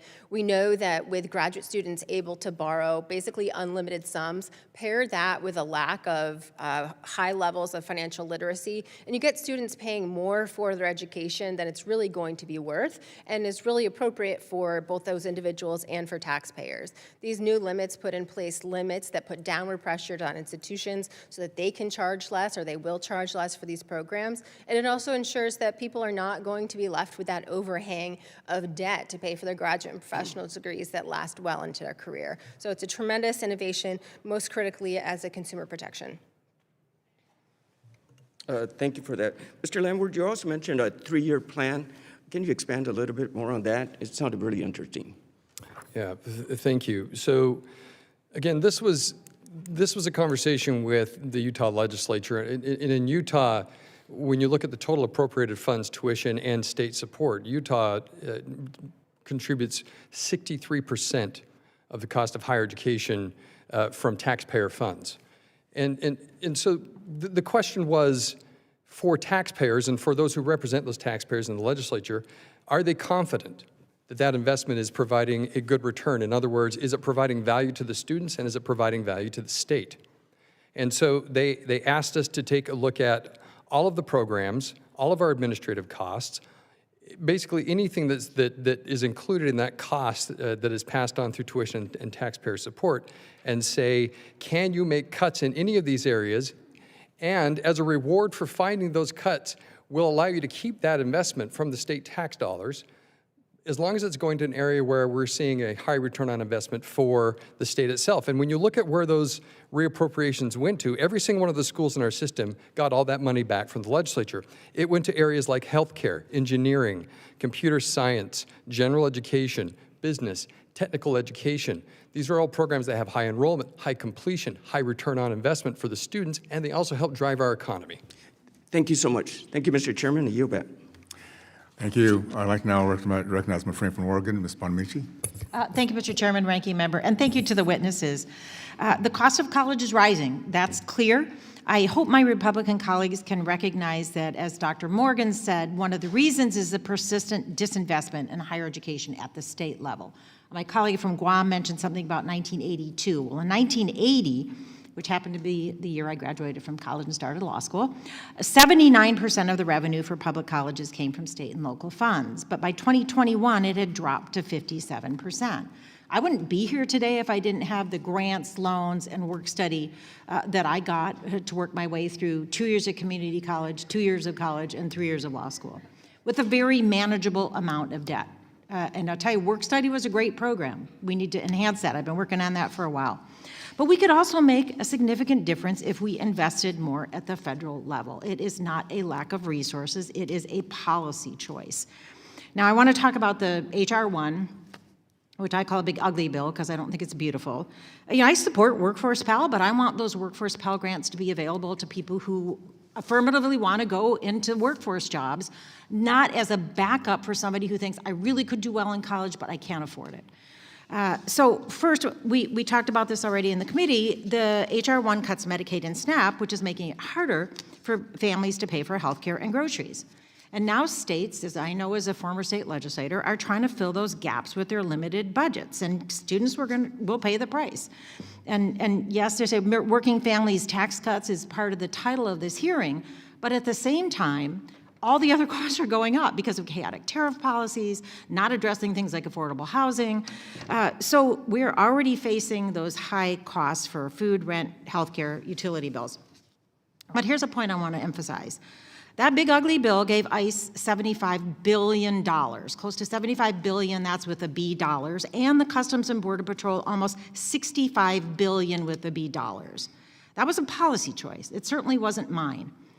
That doesn't sound so beautiful to me. In fact, it's been pretty catastrophic on many levels. I submit that if we had invested that $140 billion in education and economic development, instead we would be far better off as a nation. I want to ask you, Dr. Morgan, how does a fully funded public university system contribute to the economy and the well-being of the country? Having a strong, robust public education system contributes not only to the ability of individuals to get ahead, but it also contributes to our communities and to states' economies as a whole. You know, our college and university system can be a driver of innovation. It can be a driver of workforce development and a way to handle kind of planning for the technological changes that are coming our way. But in fact, we're seeing the opposite in the country right now. You know, to your point, we're seeing investments in tax cuts for the wealthy, we're seeing investments in ICE, and we're ignoring these really critical parts of our infrastructure that help us prepare and build the kind of communities. I also serve on the Science, Space, and Technology Committee, which I've been running back and forth too, and I want to say that, you know, right now, a lot of people in our institutes of higher education who are getting degrees in sciences, they're being recruited by other countries. And that's a serious concern. And we have scientists and people who come to this country to study and learn. That's a benefit for us. And we're seeing them not wanting to come right now because of cuts to research, cuts to science, and because of the terrible immigration policies that are making them feel afraid to come to this country. So I also want to talk about eliminating the Graduate Plus loan program. And establishing loan caps on professional degrees. Many prospective nurses, we've heard a lot from nurses, I know as a bipartisan co-chair of the Bipartisan Nursing Caucus. They're concerned teachers, social workers, that they won't get the financial support they need to complete their degrees.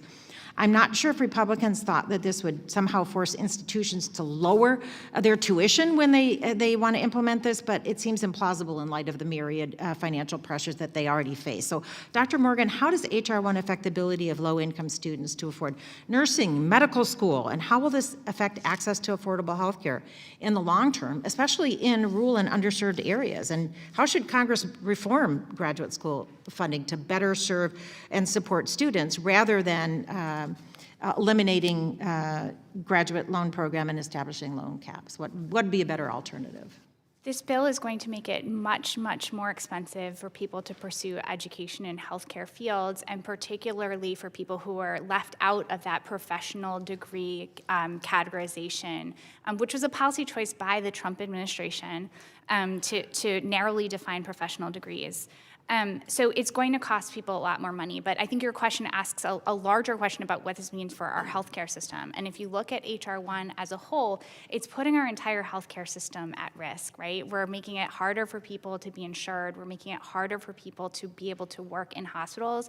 And I think we're reaching a point where people are seeing that every time they walk into a doctor's office. I represent a lot of rural areas as well as urban areas, and the word I've heard over and over from healthcare providers and systems like the Hospital Association is catastrophic. Thank you, Mr. Chairman. I yield back. Thank you. I'd like now to recognize my friend from Wisconsin, Mrs. Kaufman.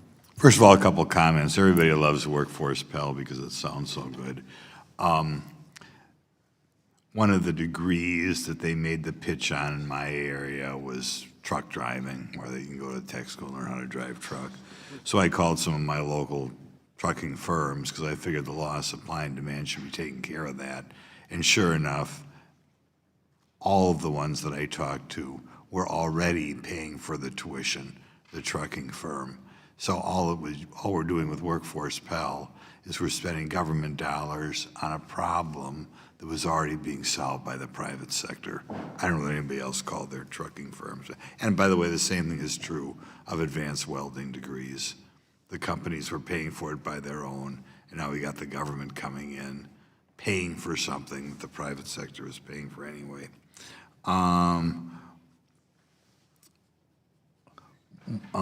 It seems to me one of the big problems with education is frequently people get degrees that there's not value of. We'll come back to nursing in a second, which is a great value. But,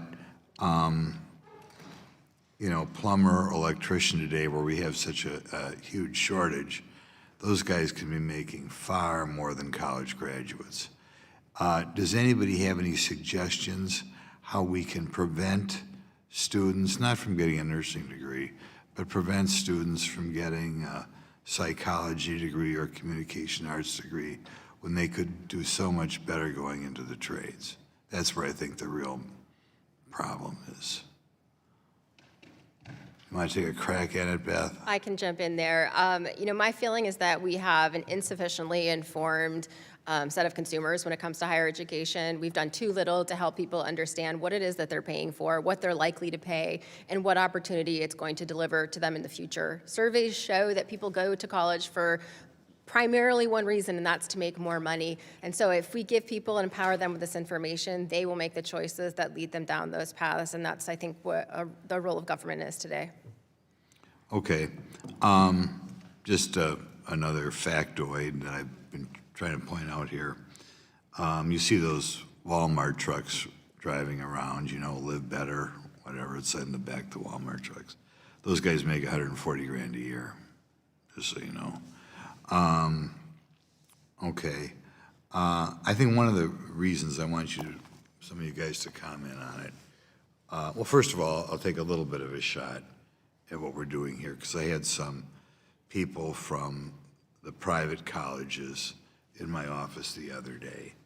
And with regard to nursing, they knew people who wanted to go through that program in like 3 years and wanted to go to summer school as well as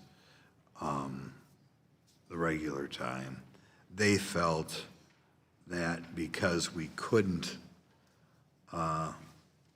because of the annual cap in student loan debt, that those students could not get through, say, in 3 years like they wanted.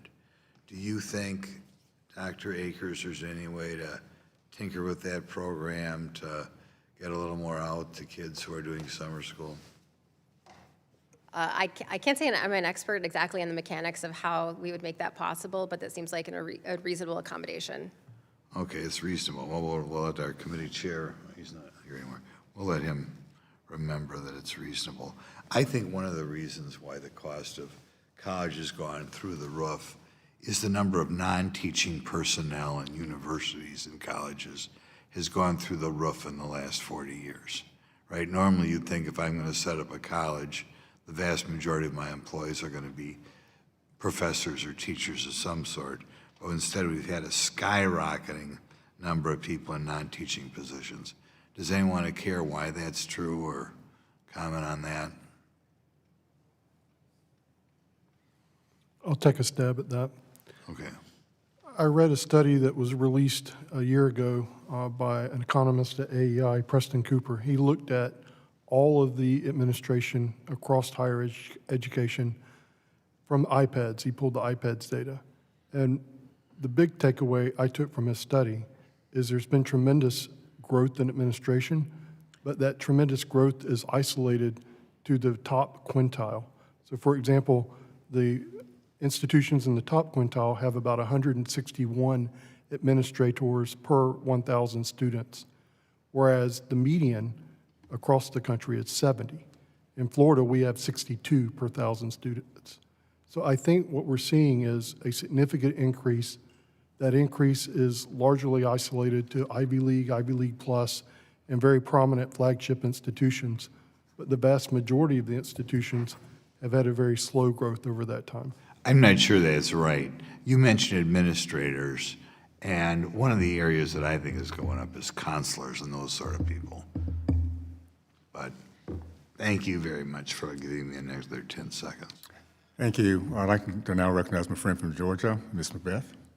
Thank you so much, Mr. Chairman, and thank you all for coming today. Thank you to each of our witnesses. I don't have any formal questions for you today, but I would like to say that the American people know that it has become far too expensive to simply get the skills necessary to provide a decent life for themselves and for their families. But the solution to that problem is not to cut federal dollars and to force students and families to make up the difference on their own with their savings or by taking out high-interest loans that they'll never be able to pay those back. The Republican reconciliation bill does nothing to really lower the price of higher education on the back end or help people keep more of their own money. All this does is shift more of the cost of school away from the taxpayer dollars that people have already paid towards money that they have saved on their own. People are going to pay more of their own money for school, while they pay the same amount in tax and get less in return from the government. Regardless of what you hear today, that truly is the truth. And I believe it's a major reason why the American people are so frustrated with their government. Instead of using tax dollars for schools and scholarships, instead of using the people's money for programs that really help them afford basics like daycare, prescription drugs, or any of the things that have gotten too expensive, this majority holds hearings and votes on bills to act like they are addressing these problems as they push policies that make these problems worse. Every Republican member of the House, except for two, voted to cut the Pell Grant and to take it away from part-time students who may be working or raising a family, just two. The Pell Grant, a program for students with significant financial need, for the students and families who have the least in our country. There are members of this majority who had millions of dollars in PPP loans forgiven during the pandemic, but refuse to help nurses and teachers go to school so that they can do some of the most important jobs that are needed in our society. There are members of this body who had loans forgiven for amounts that many Americans only dream of making in their lifetimes, all while they cut funding for health care, and education. Time and time again, Republicans ask the American people to listen to what they say, but please ignore what they do. To ignore the loans that they secure and forgive for themselves, while they ask everyday people to buckle down and make sacrifices. Before coming to Congress, I was a flight attendant for 30 years. So I know what it's like to be a single mom, and I know what it's like to struggle to make ends meet. But instead of doing anything to make life more affordable, like capping interest rates on loans, Republicans are making Americans pay more for something that is as basic as getting a decent job. At a time when Americans are looking for some breathing room to keep their head above water, this majority continues to support policies that squeeze them as much as possible. I would like to remind everyone that these are choices that this majority actively makes every single day. They choose to make life more expensive and increase the national debt that they claim that they care so much about. They choose to cut programs for disabled students, to cut grants and scholarships for the lowest income students and families in this country. The American people are tired of these broken promises. They are tired of being asked to give more and more and more of themselves, while it gets harder and more expensive to acquire the skills necessary to just get a decent job and keep it. I yield. Thank you. I'd like to now recognize my friend from Missouri, Dr. Honor. Thank you, Mr. Chairman. And thank you to all the witnesses for appearing here today in front of this subcommittee. Last year, House Republicans and the Trump administration put an end to a government policy that exploded college costs, unlimited student loan borrowing.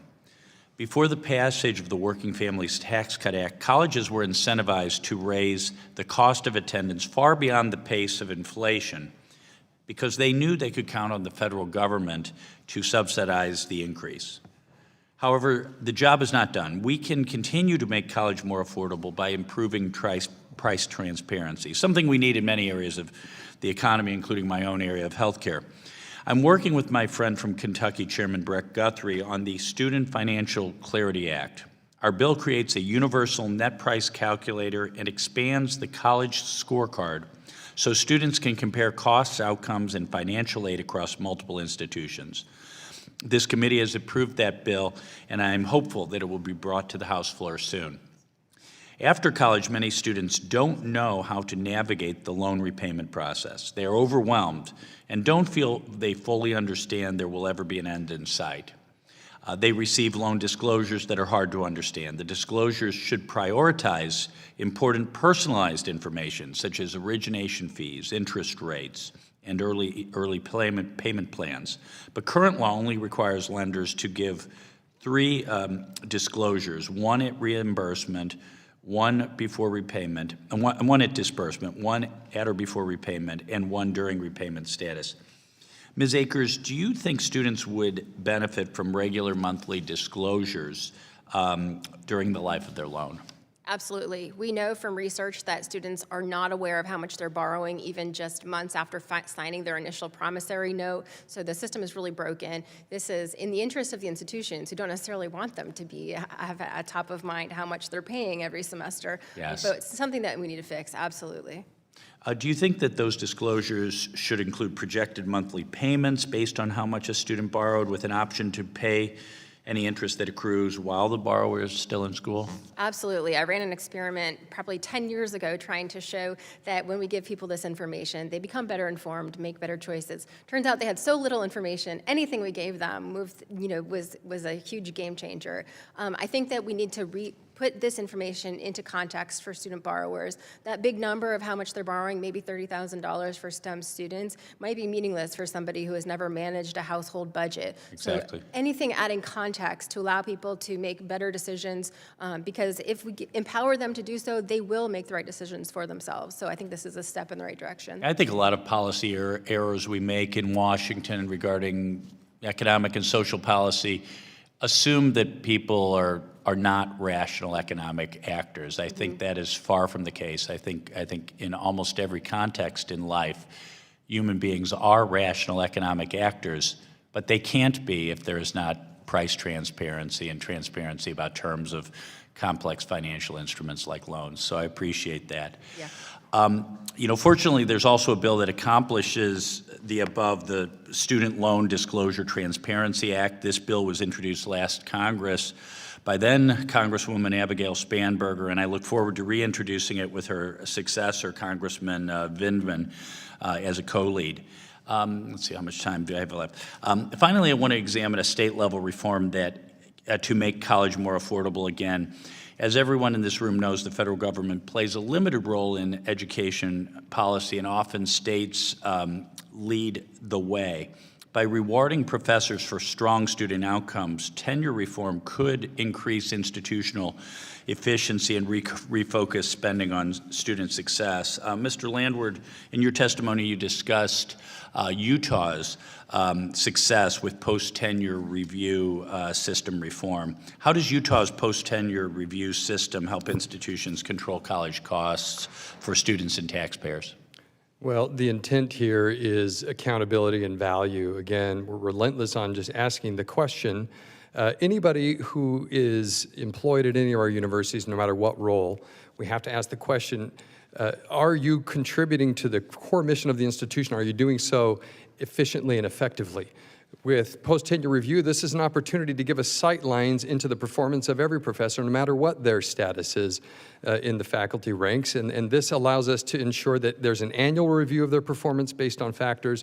There's a comprehensive post-tenure review every 5 years, but also that we're only making decisions based on substantive issues with their teaching and research and not political issues or other items. And so it balances that along with due process to ensure that we can protect academic freedom and still have transparency and accountability and performance. Thank you very much. I yield back. Thank you. I'd like to now recognize my friend from California, Mr. Desaulniers. Thank you, Mr. Chairman. I want to thank all the witnesses. It's an important discussion. I appreciate it being here. In the discussion in this committee for the past year, we've had a lot of not very subtle sort of elites versus working people. And I'm reminded of my parents who were the first people in their families to ever go to college and how proud they were of that. My dad's dad was a cab driver in Lowell, Massachusetts, who ended up owning the company but never went to college.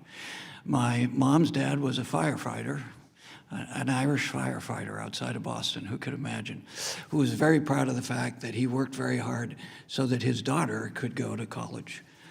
So one of the things I wanted to ask you, Dr. Morgan, is sort of following in that, which we forget sometimes, that the American higher education system is something to be tremendously proud of. Like all human institutions, it has its shortcomings and sometimes things that I disagree with, but the importance of remembering that the people who go to college are like my grandparents aspiring for their kids to go to college. It's not all people who have had the good fortune to inherit a lot of money. Most people are aspired to it. In California, I'm very proud of the University of California, California State University system, and particularly the community college system, so that there is a track if people choose, if they want to do if they want to graduate from high school and do career tech, that's great too, and we have a great program for that. But really discouraging the past year and all the politics, the optics of who are fighting for working people and elites and other class sort of challenges that this country has had. Dr. Morgan, what are the things that you really stand out to you and what we refer to on our side as the big ugly bill that's really making it harder for that tradition of Americans to be able to aspire, if they choose, to go to college? I really appreciate your question. I also grew up in a working class area of Massachusetts where not a lot of people went to college. And you don't have an accent. Way to go. Over time, I just lost it. I was born in Lowell and grew up and went to college in Worcester. Oh, great. I grew up in Fall River. Oh, Fall River, wicked. Go Pats. So you saw exactly what you're describing. You know, people were really focused on getting their kids a better life, a more secure life than what they had. They're saving to send their kids to college. And, in many cases, that is what we want for our country, right? But what we've seen over time, from the time that I was going to college to now, that people have to take on incredible amounts of debt, both parents and students, to make that happen, right? And so they're ending up in a very risky situation where if they don't get the job that they thought they were going to get, they don't have that income they thought, they are going to be struggling to repay those loans and regretting the decision. And HR 1 makes that much more risky for people. We're going to see the Medicaid and SNAP cuts squeeze state budgets to push public college tuition even higher. And the bill makes it more expensive for people to pay back their loans as well. So if you are one of those people who takes on more debt than you can afford based on your income, this bill pushes you closer to default than you would have been otherwise. So I listen to younger people all the time, my two sons in particular, who complain about baby boomers. Elizabeth Warren's great book, The Two-Income Trap, long before she got involved in politics, I think really summed up the challenges generationally that the 5 household costs that economists count are education, healthcare, transportation, spacing taxes, and I'm spacing on the last one. But when you look at those generationally, and education a key part of that, and what we just talked about, it really makes the affordability issue tougher. I heard a comment in a meeting today that wages are far underperforming GDP. So all that money is going to capital investors. So the concentration of wealth is getting worse and worse, and education is part of that. So the very thing that some of my colleagues rail about when they complain about elitism, their actions, from my perspective, are fostering that. Working people and poor people can't afford to go to higher education when they have to worry about their paycheck to paycheck, but the rest of the GDP is growing because of private equity. Absolutely. We're increasing that gap between working class families and the wealthiest families in this country. And increasingly, our economy is getting tied up only in the decisions made by that wealthy elite part of the country, and the rest of us are kind of left on our own. It's really concerning. The only other thing I would say is that those same things that Elizabeth Warren wrote about so many years ago, education, healthcare, housing, those are the same costs that we're still waiting for our leaders to fix for us so that we can all live a more secure and stable life. Well, as Benjamin Franklin said at the founding of this country, any investment in education will always be the best investment for Americans. Thank you, Mr. Chairman. Thank you. I'd like to now have my friend from California, Mr. Kiley, recognized. Thank you, Mr. Chair. A little over 2 years ago, we reached this crisis point in American higher education with sort of the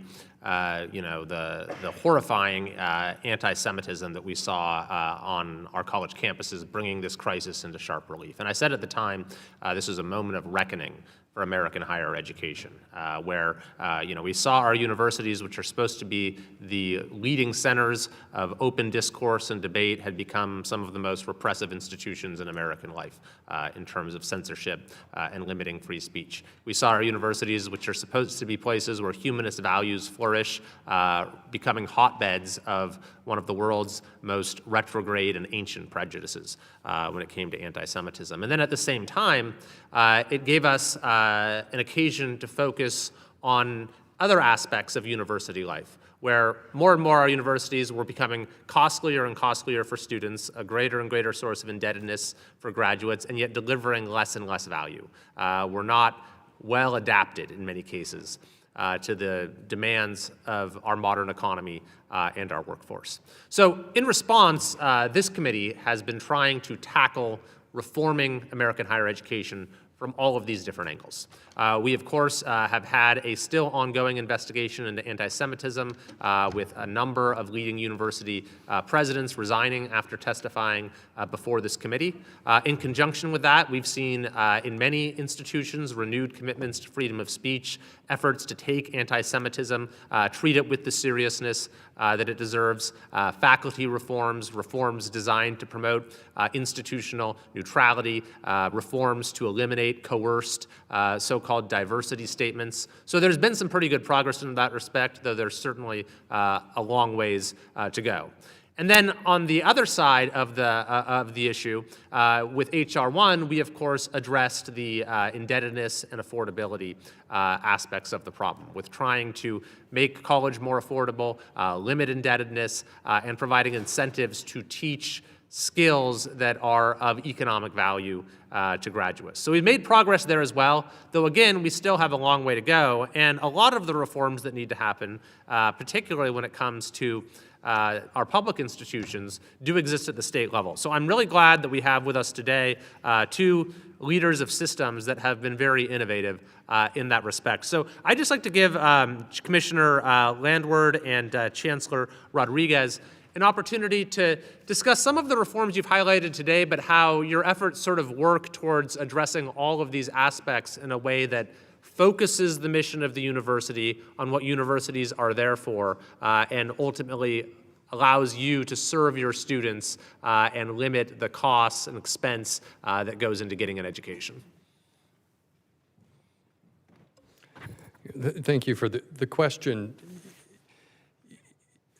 With the risk of sounding reductive, in operating a system of higher education, a public system of higher education, the first question that we have to ask is, how is what we provide going to benefit the state of Utah and its citizens? Every dollar that comes in should provide value to the state. It should help drive economic prosperity. It should better the lives of the people that live within the state. It should provide students who receive our degrees or certificates high value in what they're offered. And so it's a fundamental question you have to continue to ask in everything that we do, whether it's how we design our system, how we approach tuition and fee setting, how we approach what programs we offer and where they offer them, how we approach the mission of each institution. The question is, will this benefit the students and will this benefit the state? And so if we look at anything that's beyond that mission of that system or beyond the mission of the institution, then we have to question why we're providing it and why we're funding it. And if we just continue to ask those questions, is this best for the state? Is this best for the student? We often get to the right decision, no matter what's happening around us, no matter what the swirl is saying. Those fundamental principles that we go back to lead to those better decisions, and that is we want higher education to be valuable and we want it to benefit the state and the student. Great perspective. Does it benefit the state? Does it benefit the student? Chancellor Rodrigues. Thank you for the question. I mentioned in my opening remarks, we embrace performance-based funding. We have metrics. In addition to retention and graduation and postgraduate employment, we have metrics that tie our degrees to the workforce needs of the state. Programs of strategic emphasis in both our undergraduate and graduate degrees. And the reason we have those metrics is to encourage universities to grow those majors so that the students benefit with a well-paying job when they graduate. Thank you very much. Thank you, Mr. Chair. I think that your efforts provide a great model, and the work of this committee has been truly of paramount importance when it comes to reforming higher education for the benefit of our young people and for our country's future. I yield back. Thank you so much. I would like to recognize my colleague from Minnesota, Ms. Alma. Thank you, Mr. Chairman. Over the past year, we've heard our Republican colleagues claim that their solution in the One Big Beautiful bill will somehow make college cheaper for working families. This is the same bill that cut $1 trillion out of Medicaid and over $180 billion from SNAP. The logic is hard to follow. By leaving millions without health care and struggling to buy groceries, higher education will apparently just become more accessible. It is no wonder that when the American people finally had the chance to see what was in this hideous bill, it was so unpopular that my Republican counterparts had to rebrand the name. But just because you put working families in the title doesn't mean you are not screwing them over. The reality is there is no amount of sugarcoating that can undo the damage that will be done by this disastrous legislation. Ms. Morgan, I'd like to ask you some basic questions to correct the record. Ms. Morgan, does this law, this new law, require schools to immediately lower their costs? It does not. Does this law drastically increase funding for Pell Grants and other grant programs so that students won't have to borrow loans to go to college? It does not. Okay, so without more grant assistance, without forcing colleges to lower their costs, does this bill provide more access to federal loans? It does not. All right, thank you. So we're not making colleges lower their costs. We are not providing more grant aid. We are not taking away federal loan options. Where do we expect families to come up with the money to make up the differences, Ms. Morgan? I think there are two options. I think there are people who will not go to college because college has become more expensive under this bill, and I think there are people who are going to take on private student loan debt. All right, so let's talk about the private market.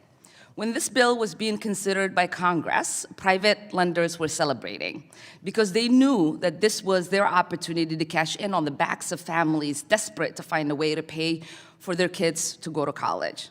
Because these type of loans involve a lot more financial risk and fewer protections for consumers. Ms. Morgan, can you expand on why these private loans are so risky? You know, there are a couple of different kinds of private loans. There are what we consider to be like the bread and butter private loans that are offered by maybe like a Sallie Mae or a Navient. These loans are going to have a higher interest rate, and they're going to have fewer options for people when they get in trouble on paying their loan. They don't have the forgiveness options. They don't have the income-based repayment options. There's another kind of like underbelly of the student loan program that is predatory credit products that are going to be available to lower income students who can't get those bread and butter products. And those are going to be even worse. They're going to have higher interest rates, they're going to have more onerous repayment terms, and they're going to land people in default. Mm-hmm. And how does the Trump administration's gutting of the Consumer Financial Protection Bureau increase these risks? There's no cop on the beat anymore. You know, there's no one keeping an eye on those private student lenders to make sure, not even that they're treating students well, right, but that they're just following the basics of our consumer financial laws. So I think that's a huge concern. I think the other thing to bear in mind is that the CFPB, over the past 4 years, has still been trying to clean up the problems we saw private student lenders cause 2 decades ago. There are people who are still trying to deal with loans that they took out 20 years ago through predatory colleges and predatory lenders, and so there's no one there to help those borrowers either.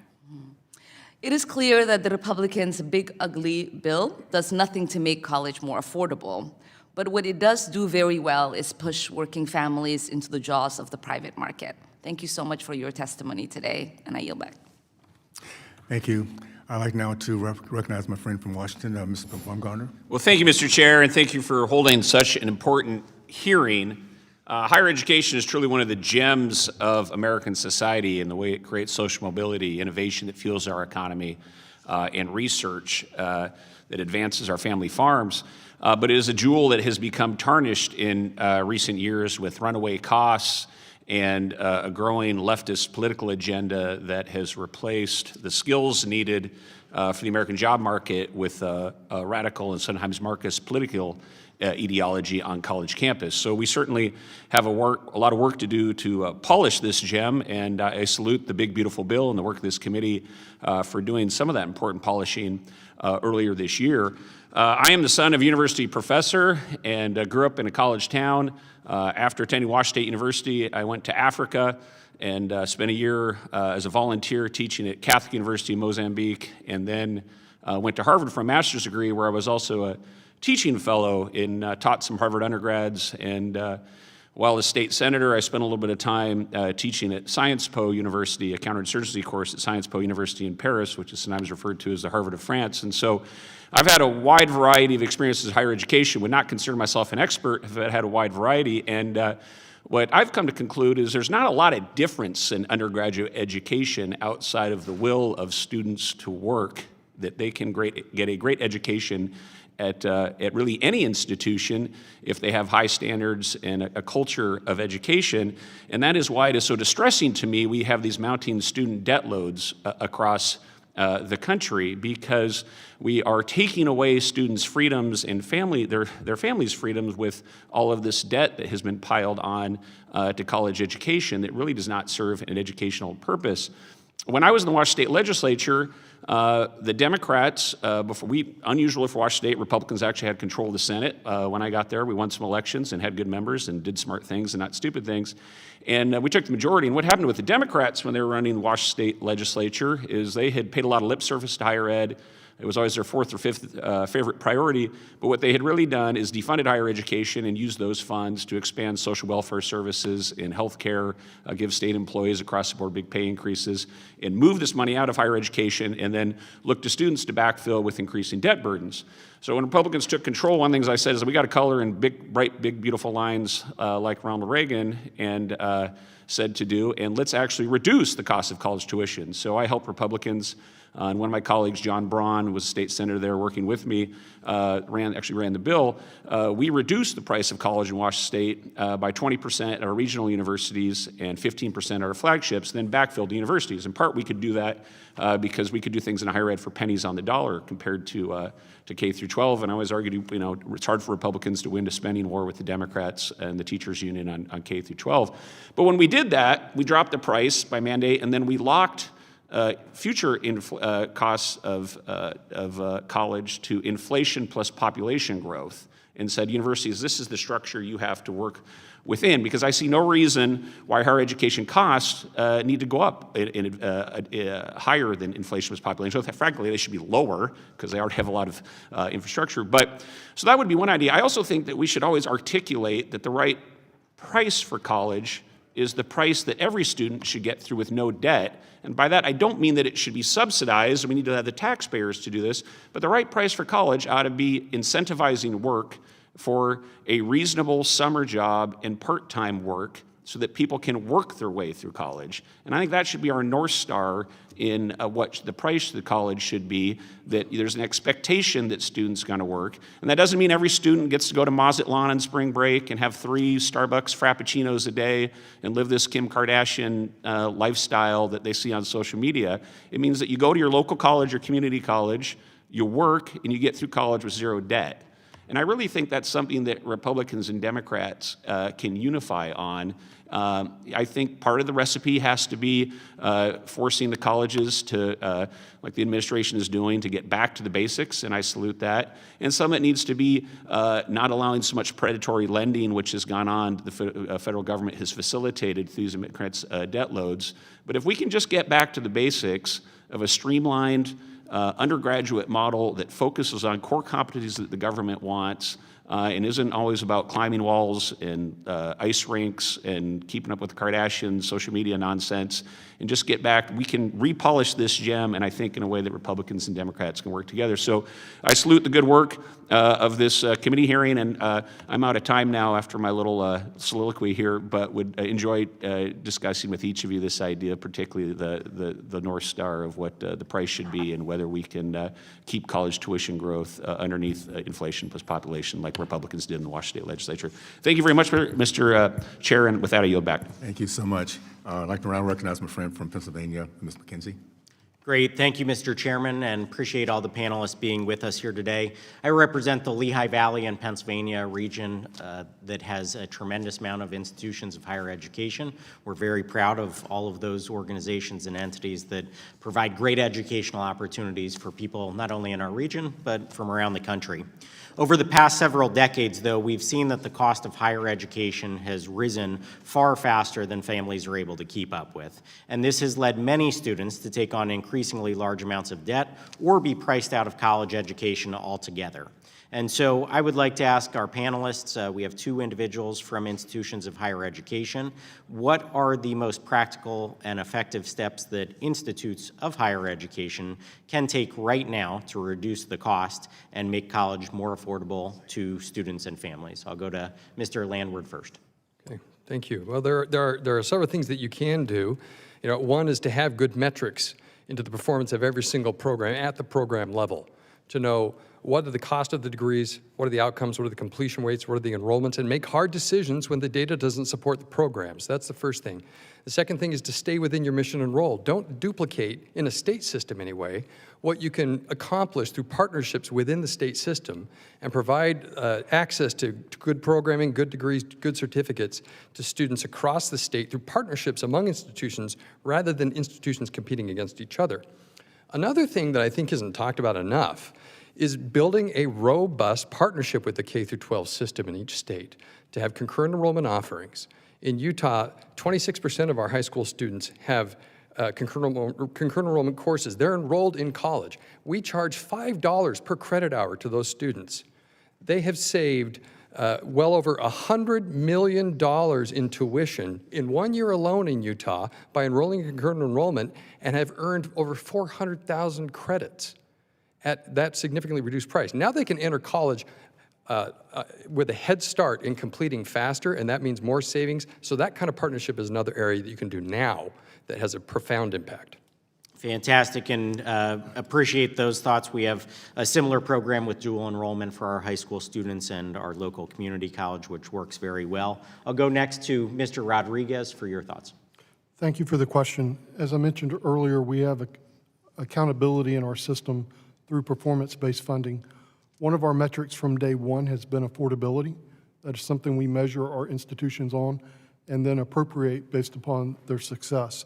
The most significant change we've made in Florida to impact the cost to students was about 5 years into our performance-based funding.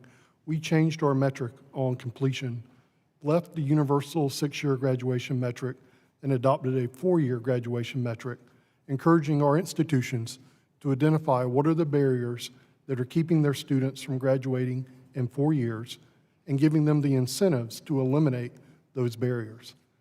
And if you do that right off the bat, you're saving your students 50% of the cost because they're getting out in 4 years instead of 6.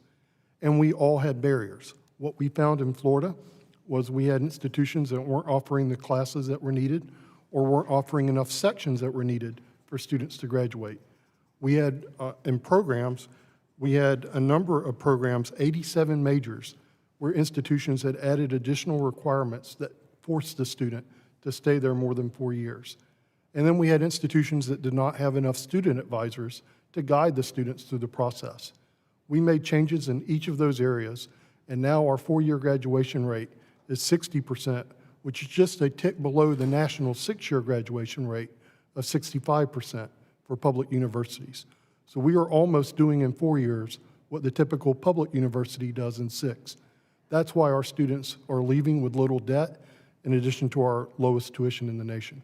Great. Well, I appreciate that, and those types of reforms are critically important, and I think that kind of thinking, not just sticking with the status quo, saying we want to do better, is very much appreciated. And with the time remaining, I'll go to Dr. Akers. Is there anything that you recommend that we in Congress should be doing to limit or reduce the cost of higher education and limit the amount of student debt? Well, I'm absolutely thrilled with the progress that was made through the reconciliation legislation. I'd like to see that work continued, particularly in introducing the price metric into the accountability mechanism that was introduced through the Do No Economic Harm standard for programs of study. Basically, when a program is offering a really low cost, I think that can be an additional way for them to pass the threshold of participating in the lending program. Great. Well, thank you, all of you. Again, our institutions of higher education are one of the real bright spots in this country. We want to continue those opportunities for students and families to succeed in life, and we've got to make sure, though, it's an affordable opportunity for everybody. So thank you again for being here, and with that, I yield back to the chairman. Thank you. I'd like to now recognize my friend from Virginia, Ranking Member Scott. Thank you, Mr. Chairman. Ms. Akers, we've heard a lot about the value of the education. Just checking, is there inherent value in a 4-year on-campus liberal arts education that can't be monetized? Absolutely, I believe that's true. There are monetary value in college degrees. There's also something that's intangible and difficult to measure. I emphasize the financial return on investment because that feels like the first and most important step to making sure that Americans are able to be prosperous. So the federal government does have an interest in funding that kind of education? Absolutely. Okay, and Mr. Landward, same question? Yes, it does. In fact, when we've made reforms to how we're funding higher education, one of the priorities that we still maintained was that we need a strong, thriving general education program in all of our degrees because, frankly, we're doing a good job of giving our graduates occupational skills, but what employers are telling us is they still lack durable skills, and those durable skills oftentimes come from liberal arts degrees in general education. Thank you. Dr. Morgan, we've heard about the difficulty that the big ugly bill has caused and the choice they have when they run out of money. They either don't go and lose the opportunity or get into the private market, whatever they can get. What are the consumer protections in federal financial loans that aren't available in the private sector? I think the main protections are when you get into trouble on your loan. If you get into trouble on a federal student loan, presuming that there's proper oversight of our loan servicers, which we don't always have, you have the availability of income-driven repayment plans. You also have the option to get your loan forgiven if you work hard, go into public service, or after a certain amount of time of repayment. You don't have access to those protections on a private student loan. What about income-based payments? You don't have access to income-based repayment on a private student loan. The increase in costs is the fact that you're paying PhDs, higher salaried people. Have those in the workforce with higher salaries, have those salaries gone up more or less than other salaries? The salaries for people with PhDs generally or at colleges? Well, yeah, both.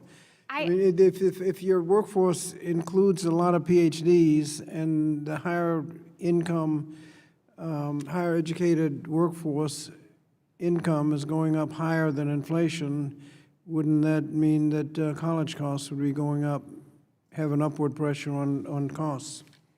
I actually don't know the answer to the question. I know that having professors at our institutions who have a PhD provides a much richer experience. And I know we've heard a lot about tenure from the committee today, the subcommittee, but I think there's a real concern with people who are forced into adjunct positions at schools. More and more students at our colleges are being taught by adjunct professors who don't have the same protections and don't have the same benefits as a full-time job.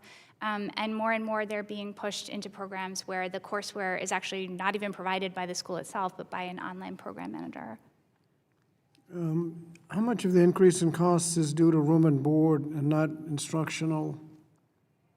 We've seen an increase in costs across the board. So tuition and fees are going up, but you're correct that room and board is going up as well. And that's related, both to some of the factors we've discussed today, including disinvestment, but don't forget colleges are part of the economy as well that's being affected by the tariffs and other options the Trump administration has taken to drive up costs across the board. You mentioned disinvestment. How much has state disinvestment affected college costs? We've seen it over the last several decades. I believe Congresswoman Bonamici quoted the numbers themselves, but we've seen a drastic decrease in the investment of states in public higher education systems. And I believe that we're poised to see more as a result of H.R. 1, where the cuts to SNAP and to Medicaid are putting immense pressure on state budgets, in addition to the requirement to put in place costly work requirement systems. And we're going to see that squeeze affect public higher education. And what does that do to a student's cost? It's going to drive up tuition across the board for students pursuing their degrees at public universities. Thank you, Mr. Chairman. Thank you. We'll now move to our closing remarks. I'd like to recognize Ms. Adams for her closing remarks. Thank you, Mr. Chairman, and thank you once again to our witnesses for speaking with us today. As we close, I want to bring us back to first principles. College has never been just a personal investment. It is a public good. So when we expand access to higher education, we strengthen our workforce, our economy, and our democracy. When we restrict it, we entrench inequality and leave talent on the table. The affordability crisis that we've witnessed today is not inevitable.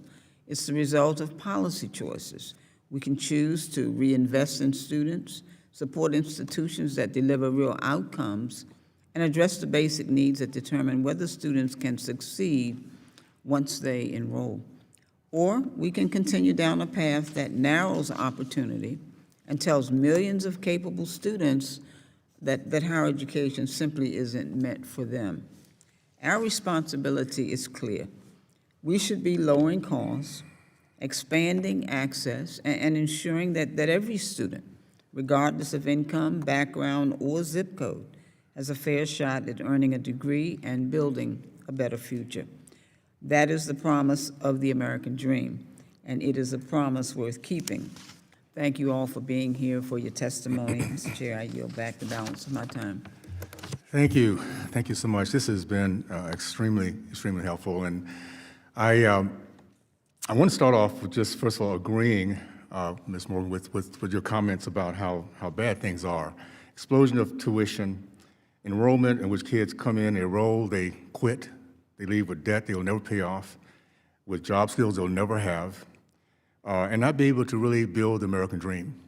But this isn't from the last 6 months of the Family Working Tax Plan.